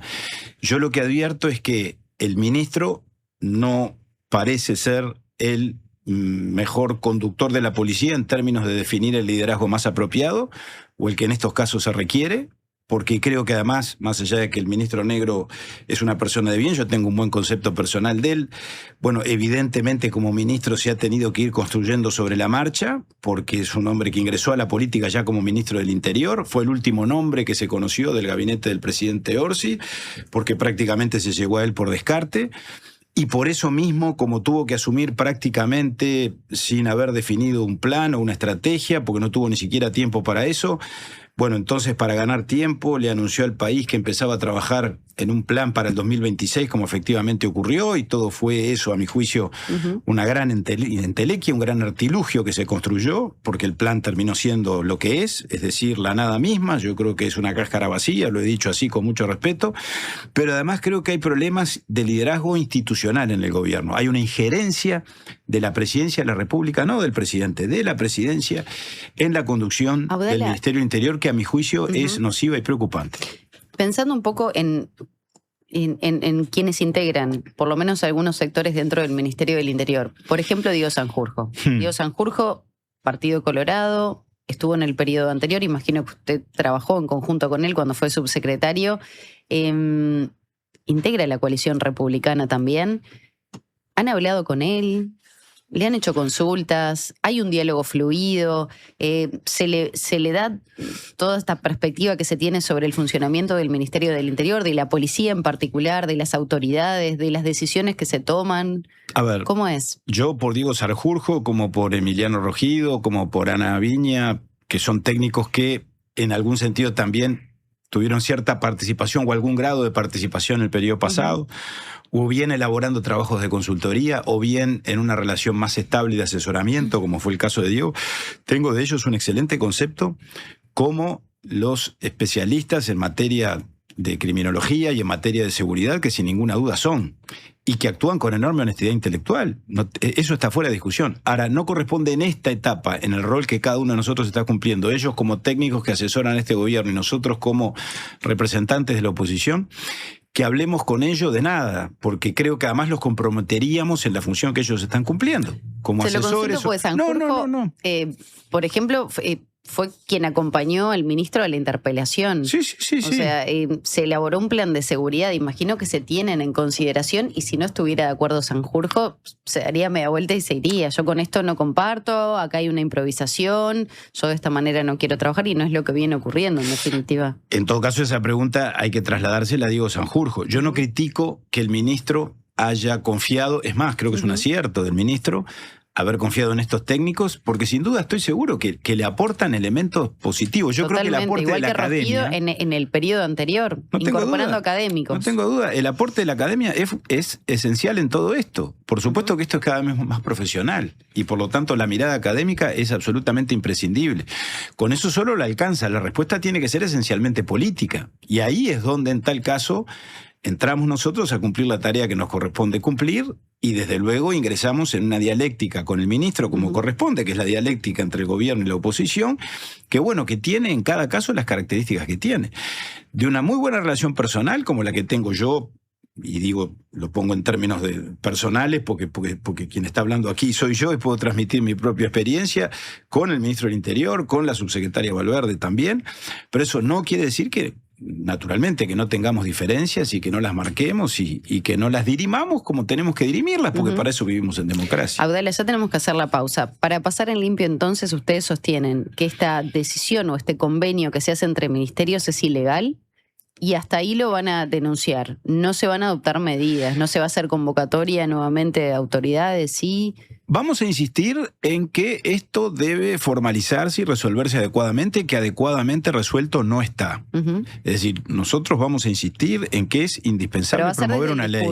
¿No van a tomar acciones o sí? Bueno, probablemente alguna acción tomemos, no necesariamente, repito, no vamos a interpelar al ministro, no vamos a hacer un juicio político, eso sería absolutamente desproporcionado y creo que estaría fuera de la realidad. Ahora, exigirle al gobierno que cumpla con la ley es parte de lo que la oposición tiene que hacer. El gobierno ahora se ha propuesto aprobar el convenio y empezar a transitar este camino. Bueno, y lo transitará. Nosotros vamos a insistir en que esto tenga resolución legal y promoveremos eventualmente las instancias parlamentarias, porque el Parlamento legisla. Y bueno, el senador Ojeda presentó un proyecto. Tal vez el camino sea, bueno, desencadenar un debate en el Parlamento y que el Frente Amplio, los legisladores del Frente Amplio, que son los legisladores del gobierno, respondan y se hagan cargo también, como parte del gobierno que ellos son. Bueno, las instancias están para que la iniciativa, en todo caso, también la pueda tomar el propio Poder Legislativo. Abdala, hacemos rapidito la pausa, nos quedan cuestiones vinculadas a la rendición de cuentas, si nos da el tiempo también. ¿Cómo no? Algo de Cardama, así que hacemos la pausa y ya volvemos. Con mucho gusto. Desde hace 30 años, el Centro de Capacitación de Fundación Itaú forma profesionales que aportan valor a la sociedad uruguaya en el campo de la cultura. Comenzá a formarte en agosto en Gestión de la Producción Artística, una capacitación a distancia, intensiva, ágil y práctica que te permitirá proyectar tu futuro laboral en las industrias culturales. Próximo comienzo, 6 de agosto. Cupos limitados. Más información en www.fundacionitaú.com.uy. Fundación Itaú. 30 años gestionando cultura. Chacra La Martina, donde todo lo bueno sucede. Eventos, celebraciones sociales, empresariales, restaurante y salón de té. Además, hospedaje con ricos desayunos de campo a 20 minutos del centro. La Martina, al oeste de la ciudad. Seguinos en redes. Protege y embellece tus maderas con protectores de maderas Farben. Tecnología de última generación al servicio de tu propósito. Con acción fungicida, protege de los rayos UV y es hidrorrepelente. Indicados para maderas en interiores y exteriores. Ideales para puertas, ventanas, portones, muebles de jardín y decks. Protectores de maderas Farben. Encontralos en tu pinturería o ferretería de confianza. Este año viajá por Uruguay de punta a punta con Red Pagos. Participá y ganá una escapada para 2 personas, todo incluido. Desde Artigas hasta Montevideo. Vos elegís el destino. Registrate en ganarestamascerca.com.uy y sumá chances pagando en locales de Red Pagos o en Mi Red Pagos. Red Pagos, más cerca. Ver bases y condiciones en ganarestamascerca.com.uy. Hola, ¿estás formando tu propia opinión? Estás bien. Estás en La Diaria Radio 97.9. Llegó a Carper la promo que estabas esperando. Llévate hoy mismo tu nuevo Chevrolet Spark EV a solo $22.990 financiando con HSBC. Carper, tu Chevrolet, marca Carper.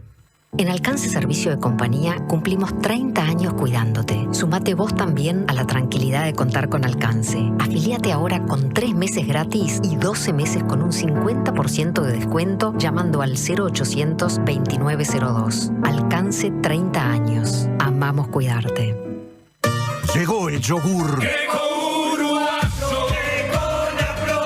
Rico, cremoso, con 11 gramos de proteína y probióticos. Probá el yogur. En sus 2 versiones, natural y sin azúcar. El yogur griego más uruguayo es de Conaprole. Presenta BHU, tu sueño, tu banco.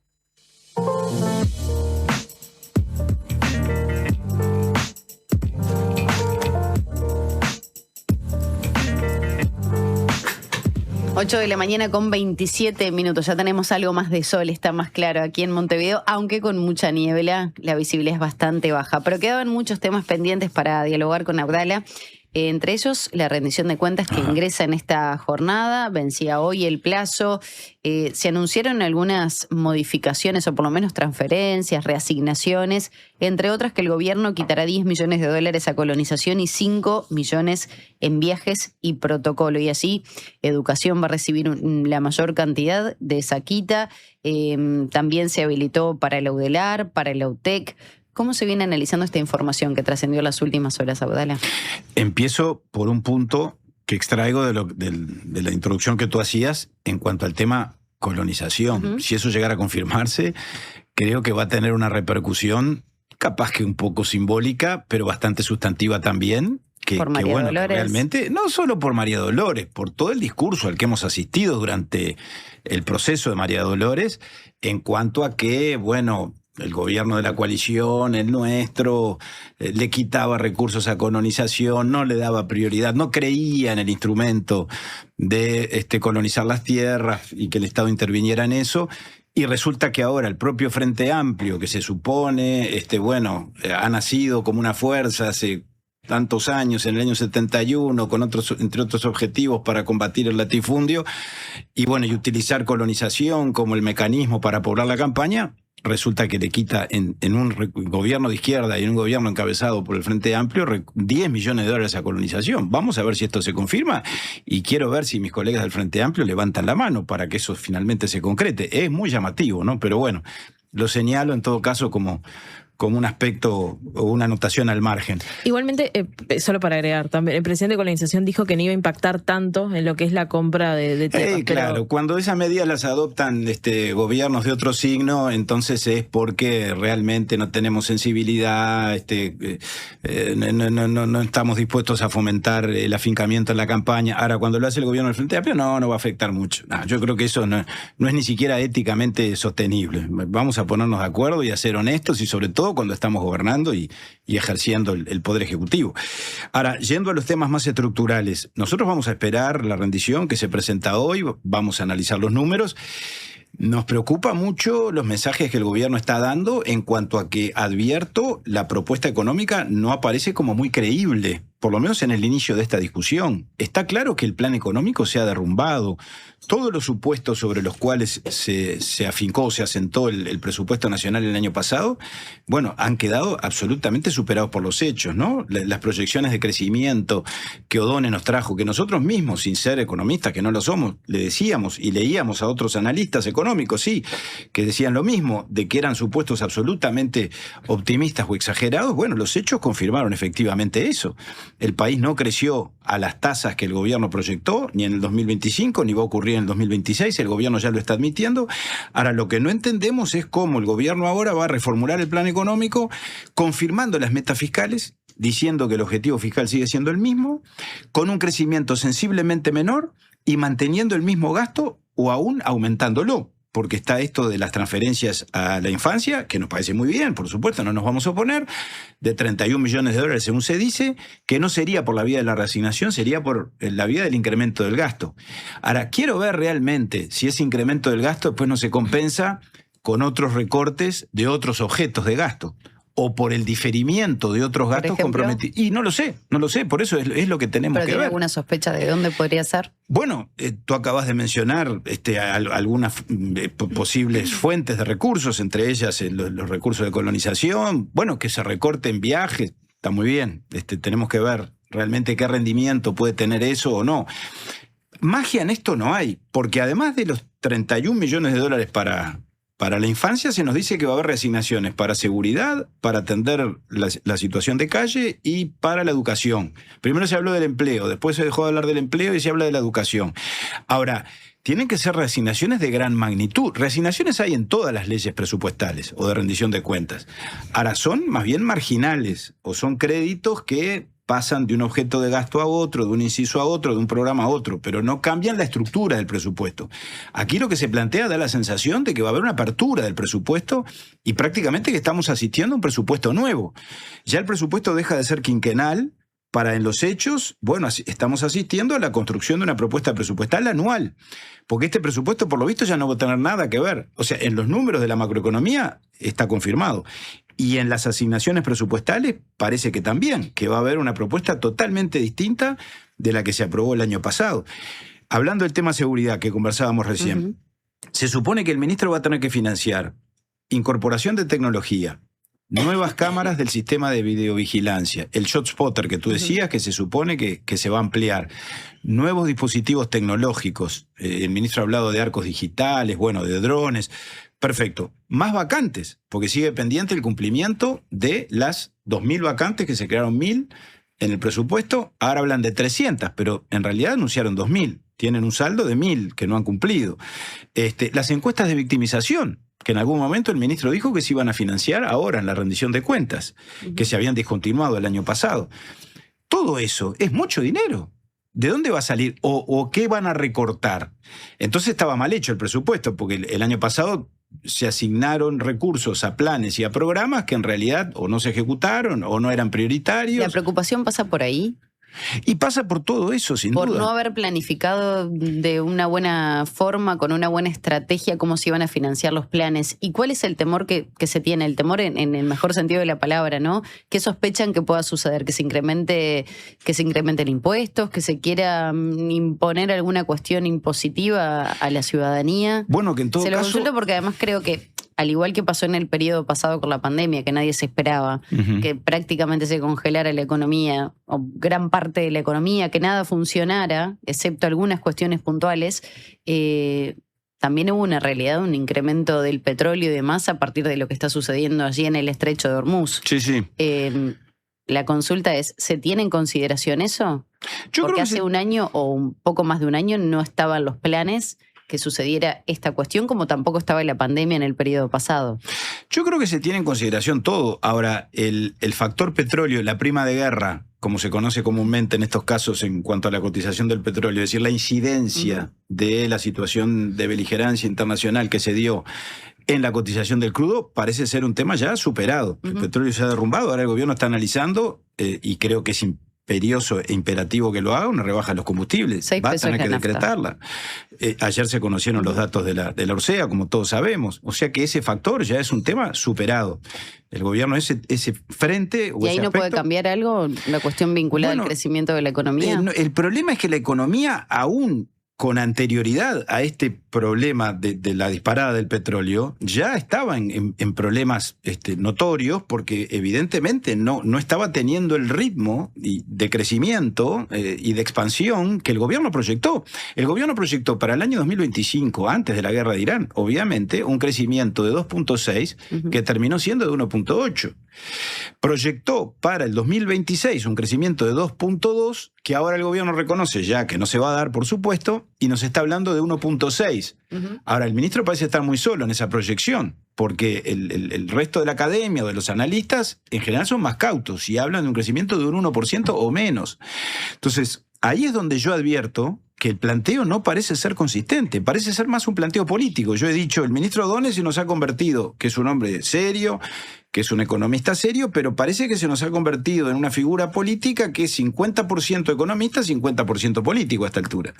Porque yo lo veo más bien construyendo un relato no en el sentido peyorativo con el que lo usamos habitualmente, una narrativa, un mensaje, que después es difícil que se sostenga en los hechos, como no se ha venido Estoy sosteniendo mirando en los las hechos. perspectivas que proyectan BBVA Research, por ejemplo, de 1,3. El Centro de Estudios para el Desarrollo, 1,2. El Bueno, ahí FMI, está. 1,8. Bueno, no sé. A ver, ya me leíste varios que están por debajo de lo que el gobierno proyecta. Lo veremos. Hay algunos analistas, he visto que Aldo Lema, por ejemplo, habla de un 1% o de menos. Bueno, lo dirán las circunstancias. Yo creo que el gobierno claramente, los antecedentes en todo caso no lo ayudan, ¿no? El dato más cercano y verificado es el del 2025. Pero además, el tema es en base a qué fundamentos el gobierno proyecta este crecimiento. El año pasado nos habló de la eficiencia de la DGI, del aumento de la eficiencia de la DGI. ¿Qué quiere decir aumento de la eficiencia de la DGI? Que la DGI va a ser, digamos, más eficiente en la gestión y por lo tanto va a recaudar más.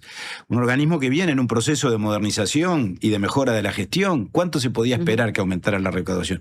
Ahora apareció el concepto, porque tiene que ver con eso, no es solo el dato frío que se proyecta, sino además los fundamentos que están atrás. Ahora se nos dice, no, vamos a crecer a determinados niveles porque... y vamos a poder financiar todo esto, apareció un neologismo, porque hay una suerte de reestimación, así trascendió el concepto, que es un poco rara la palabra, de la recaudación tributaria. O sea, los tributos que aprobó el gobierno el año pasado, violando, por supuesto, sus compromisos preelectorales, como todos sabemos, con los nuevos impuestos que creó, bueno, resulta que ahora descubrieron que van a rendir más esos impuestos o que se va a recaudar más de lo que el año pasado preveían o proyectaban. Pero ¿y en base a qué? O sea, yo sé que lo dice gente seria. ¿Cuáles son los nuevos impuestos? Bueno, el impuesto mínimo global, el impuesto TEMU, el impuesto, el IRPF a las ganancias de capital en el exterior, toda esa discusión que se dio. Eso que el gobierno le asignaba determinado resultado desde el punto de vista tributario, ahora parecería, vamos a ver cuando vaya el ministro la semana que viene, que están sosteniendo que eso va a rendir más o se va a recaudar más de lo que se esperaba. ¿Y por qué? ¿En base a que se hicieron mal los cálculos el año pasado? A ver, ¿es así este concepto? Porque el tema es que trascienden cosas, se dicen cosas y después nadie las confirma, nadie las desmiente eventualmente.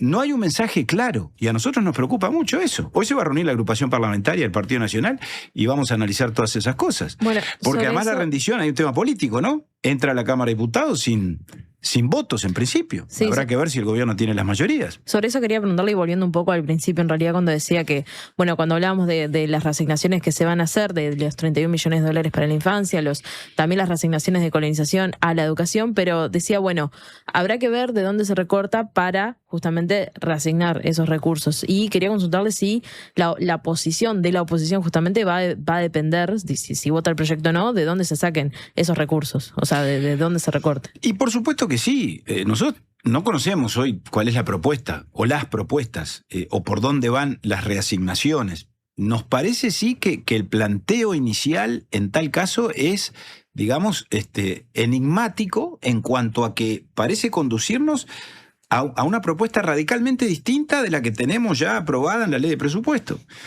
Porque, repito, 31 millones de dólares más para la infancia, y nos parece muy bien, que no se malinterprete, está bien poner el foco en la infancia. Tenemos ahí otras discrepancias, ¿no? Como por ejemplo la eliminación de las condicionalidades. Eso no lo llevamos. Nos parece que es un contrasentido y nos parece que es realmente criminal asignar más recursos, pero no garantizar la promoción de los niños y de las familias en términos de que los niños vayan al sistema educativo y a la educación formal y a los CAIF. Yo creo que hay que atar las dos cosas. Hay que aumentar las transferencias, bienvenido, pero al mismo tiempo hay que establecer una estrategia y una política de infancia que conduzca precisamente a la superación de la pobreza en términos no solo del asistencialismo, en términos digamos, de la formación, del crecimiento personal de los niños, del desarrollo, que en esa etapa de la infancia y particularmente de la primera infancia es tan esencial, desde el punto de vista físico, emocional, neurológico. ¿Podría ahí no donde votar el seguimos viendo. proyecto de rendición, Abdala? ¿Cómo? ¿El Partido Nacional podría no acompañar? Y podría, están abiertas todas las posibilidades, no hemos tomado una posición y creo que no sería serio cuando todavía no hemos leído el proyecto ni lo hemos visto. Ahora, lo que nos preocupa mucho también es que este gobierno realmente no da señales de querer ser ayudado, es decir, no nos busca, no se preocupa por construir mayorías cuando no las tiene en la Cámara de Diputados. Fíjate tú que hoy entra el proyecto de ley al Parlamento y el gobierno no ha hablado con nadie. Supongo que habrán hablado con los legisladores del Frente Amplio. A nosotros nadie nos llamó y no lo digo, digamos, no hay ¿Pero no hay un suele sentimiento. realizarse ese tipo de cuestiones? A ver. ¿El gobierno, por ejemplo, de la calle se puso en comunicación con los legisladores del Frente Amplio para dialogar cómo iba a ser la rendición de cuentas? No lo sé, yo no era legislador, pero capaz que no lo hizo. Pensemos que eventualmente no lo hizo porque tenía la Desconozco certeza cómo de... es. Yo, para mí entraba, se empezaba a discutir en comisiones, claro, hacían integrada pero presupuesto y después se Está seguía. bien, está bien, Magdalena. En el periodo pasado yo no estaba en el Parlamento. Probablemente haya sido así, y capaz que fue así porque había una coalición que tenía votos en las dos cámaras suficientes y que estaba reflejada esa coalición en el gabinete, y después se negociaba con la oposición, con toda tolerancia y dándole tiempo a la oposición y espacio en el ámbito del Parlamento. Ahora, ese no es el escenario que tenemos hoy. Yo incluso siendo legislador de la oposición en los otros gobiernos del Frente Amplio, en alguna oportunidad el ministro Astori, recuerdo, tuvo la deferencia de venirnos a presentar un proyecto de rendición de cuentas, no lo hizo todos los años, a los legisladores de la oposición. No tenía por qué haberlo hecho, lo hizo, lo destaco y lo recuerdo. Antes de que ingresara el proyecto. Exacto. Bueno, ahora, sin embargo, después dicen que la oposición es cerril. Ahora, el diálogo político tiene que construirlo y fomentarlo el propio gobierno también, ¿no? Yo no veo que haya convocatoria ni a referentes políticos de los partidos de la oposición por parte del presidente de la República, por parte del ministro de Economía.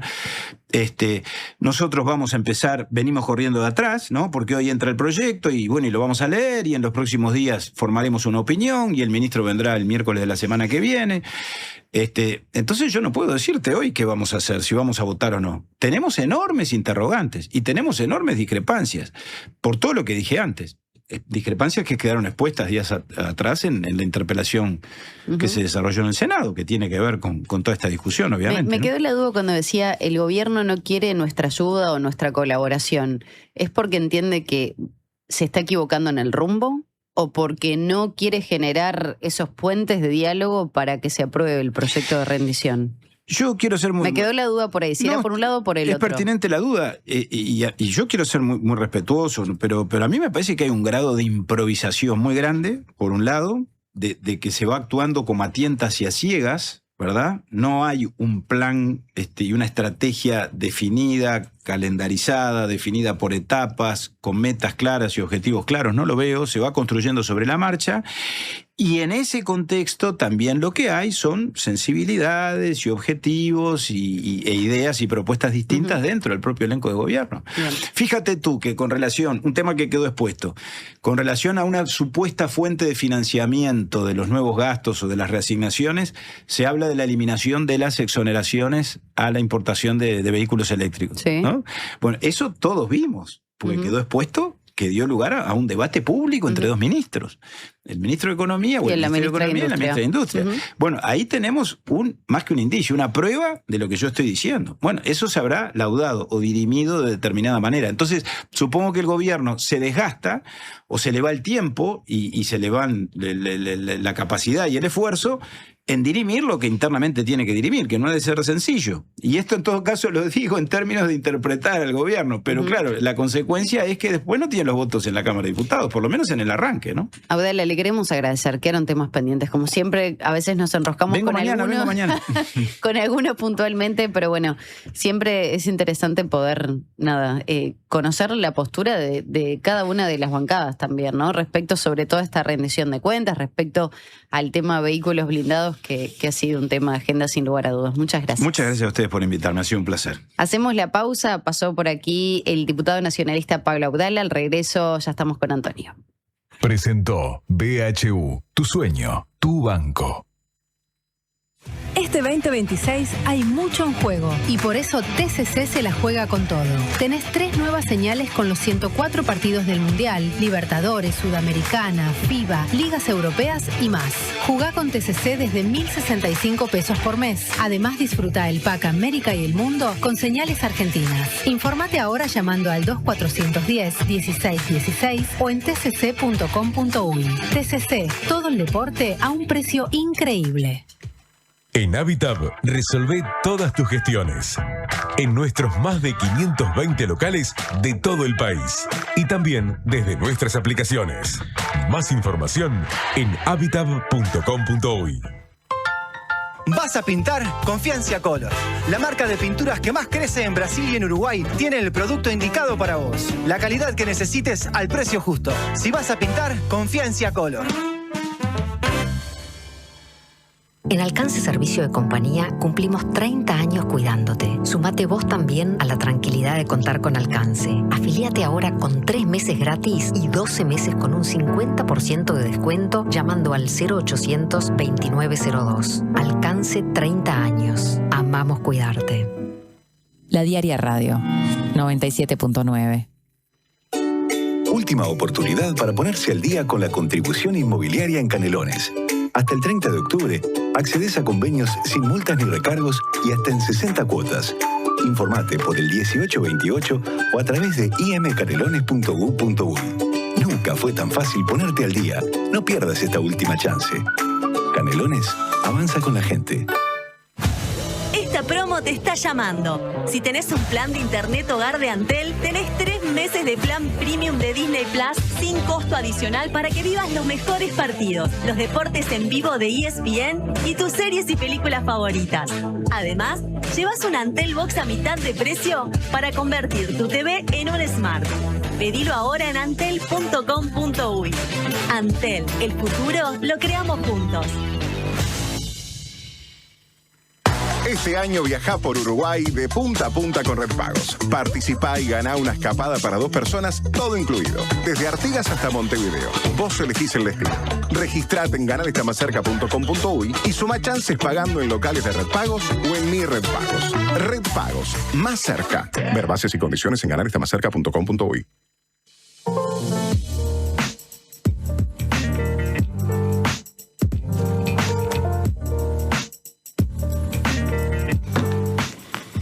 8 de la mañana con 48 minutos y tenemos que presentarlo a Antonio, que hablábamos de un nuevo giro. Ya estamos como en el punto del principio. Estamos dando vueltas. 180. ¿Qué pasa con Marcet? Bueno, un poco es lo que veníamos hablando sobre el tema, porque pegó otro giro fuerte ayer, Ayer cerca del mediodía, otra vez el semanario Búsqueda publicó la acusación, pero una nueva acusación, la segunda acusación de los fiscales de Estados Unidos contra Sebastián Marcet. Y ahora quedó fijado una audiencia para el día 7 de julio.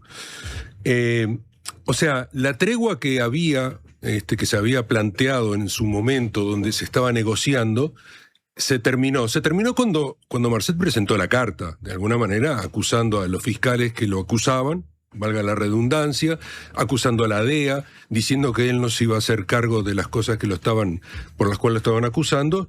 Y bueno, y ese intento de acuerdo de culpabilidad naufragó definitivamente ayer, ¿no? Se rompió el clima ese de negociación y la Fiscalía de Estados Unidos levantó la apuesta, directamente levantó la apuesta. No solo mantienen la acusación de lavado de dinero, que ya venía, que esa era la principal acusación, casi la única que había, sino que además suman 3 cargos ahora, que son 3 cargos nuevos, y uno que tiene una etiqueta muy pesada, y que es la conspiración narcoterrorista. Entonces, esta acusación va a ser difícil y va a ser la central de todo esto, ¿no?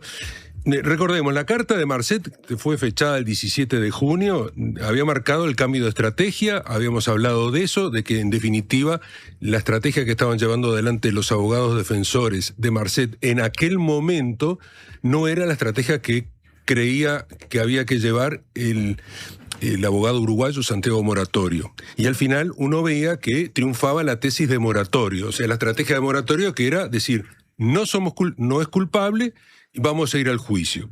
Eso ya lo venía sosteniendo Moratorio desde antes de que Marcet fuera detenido. Recordemos, en el año 2025, cuando hubo una fuga de información en la cual Marcet podía llegar a entregarse con las autoridades de Paraguay, Moratorio dijo no, en las autoridades de Paraguay no se va a entregar porque no tiene seguridad de ningún tipo y no va a negociar nada de eso. Después vino la captura y todo eso. Bueno, entonces, el único delito por el cual lo tenían a Marcet es la conspiración para lavar dinero.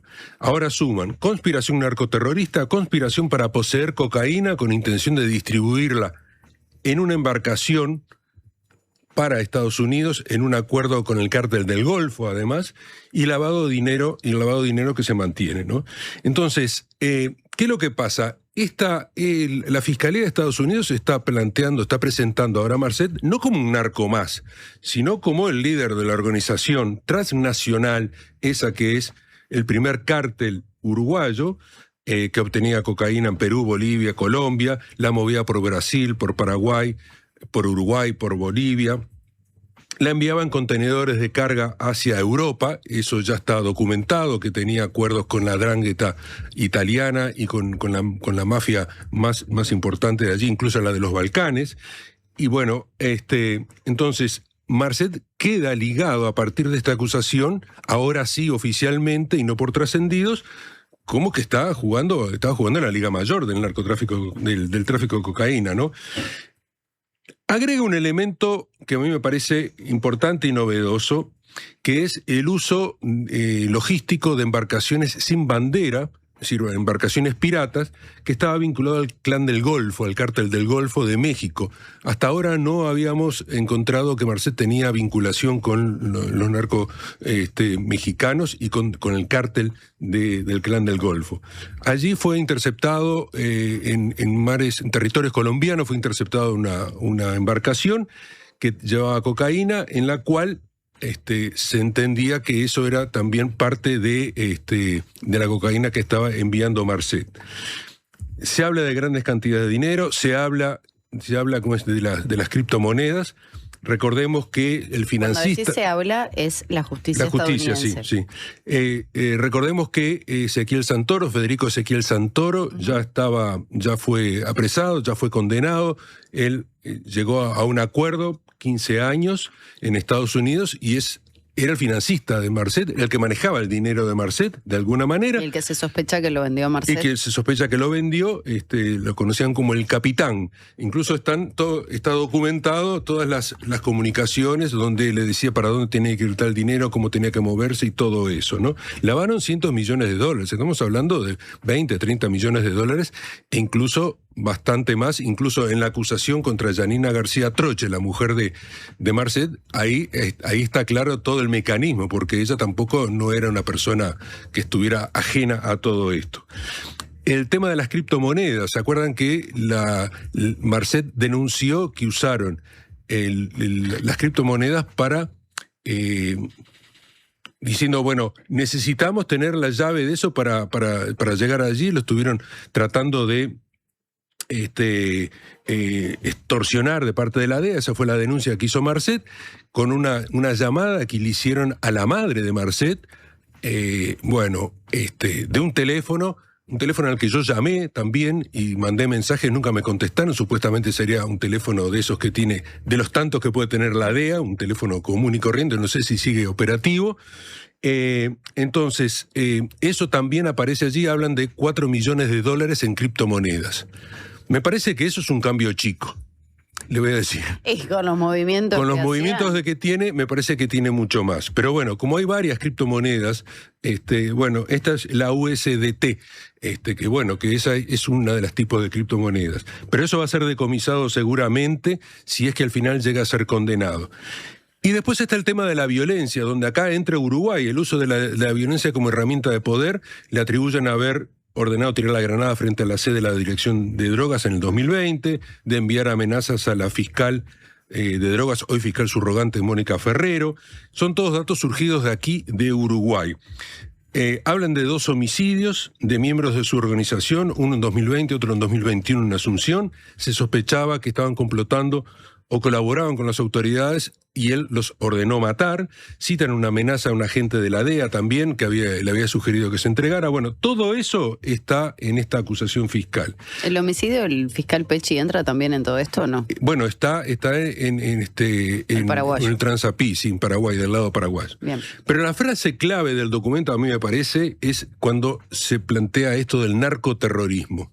Es la primera vez que un delincuente o presunto delincuente uruguayo es calificado de esta manera, y acá entra Uruguay, en definitiva, ¿no? Porque, ¿por qué lo plantean así? Porque esto es la etiqueta que tiene que ver con la política de Trump. Trump designa carteles y organizaciones terroristas desde el año 2025 con una definición muy dura, muy fuerte, que es esta de narcoterrorismo, que no todos los países de la región comparten. Recuerden que hace 15, 20 días hablamos incluso acá, cuando Trump designó como narcoterrorista las organizaciones narcotraficantes de Brasil, el Primer Comando y otra organización que estaban allí definidas como narcoterroristas. Por lo tanto, eso que le permita a Estados Unidos actuar en territorio donde supuestamente están ellos. Si deciden hacerlo, van e ingresan, ¿no? La discusión ahí entonces se plantea en el tema de la jurisdicción, que fue uno de los temas que planteó Marcet en la carta, que plantea moratorio desde el principio. ¿Qué es lo que sostiene? Sostiene que no podían haber llevado a Marcet como lo llevaron de Bolivia, que en verdad no fue legal, si se quiere. Lo que hubo fue una entrega, fue una expulsión. A Marcet lo atrapan y a las horas ya está en una base de la CIA en Colombia, y enseguida al otro día está allí en Estados Unidos. O sea, fue una expulsión express. Ninguna de las conductas que ocurrió con Marcet una vez que lo atrapan dice que tiene validez jurídica, y eso es lo que está planteando la defensa de Marcet, y ahí va a estar el meollo de la actuación. Pero bueno, todo esto, y a mí me pareció esto interesante porque estuve leyendo, hablando con gente que me explicaba un poco todo esto, ¿qué es? Se cruza con la escena uruguaya, parece que no tuviera nada que ver, pero todo tiene que ver. Mientras el expediente allí en Virginia presenta a Uruguay como parte del mapa del primer cártel uruguayo, porque en definitiva hasta lleva el nombre ese, con puertos usados para el tráfico y la violencia desatada por el propio Marcet, el gobierno uruguayo acá está planteando, lo acabas de hablar recién con el diputado Abdala, estaba hablando o anunció en su primer momento de utilizar los Mamba que le había donado a Estados Unidos para apoyar patrullajes en barrios conflictivos y también para combatir el narcotráfico, ergo organizaciones como la de Marcet. Pero la embajada norteamericana dice, esos vehículos no se pueden utilizar para eso. Es para misiones de paz, para eso hay condiciones que están descritas en el acuerdo al cual llegó Uruguay con Estados Unidos. Es decir, el país que juzga a Marcet por narcoterrorismo y que presenta a su organización como amenaza global, al mismo tiempo le marca a Uruguay cómo debe usar la infraestructura de seguridad que el propio país, ese país le donó. Entonces, ya no es un expediente penal que se introduce allí entre la relación entre Uruguay y Estados Unidos. De un lado está Washington, que amplía la categoría de terrorismo para abarcar organizaciones de narcotráfico. Se reserva el derecho a juzgar a los líderes que actúen donde sea, en cualquier territorio. Entonces, acá la defensa de Marcet va a tratar de explotar esta tensión que se genera acá, presentando esas dos narrativas. Y vamos a ver cómo termina este tema. Por un lado, acá no solamente se juzga la suerte de Marcet como narcotraficante, sino que se va a probar también hasta dónde llega la sombra de la justicia norteamericana aquí en nuestro país, cosa que nosotros creemos alejado. Muy bien, Antonio, muchas gracias. Era interesante conocer en detalle cuál había sido el giro y estas conexiones entre la justicia, el caso Marcet, los Mamba que iban a circular acá. Yami, nos reencontramos mañana. Mañana a las 7. Gracias, Hasta Antonio. mañana. Chau, chau.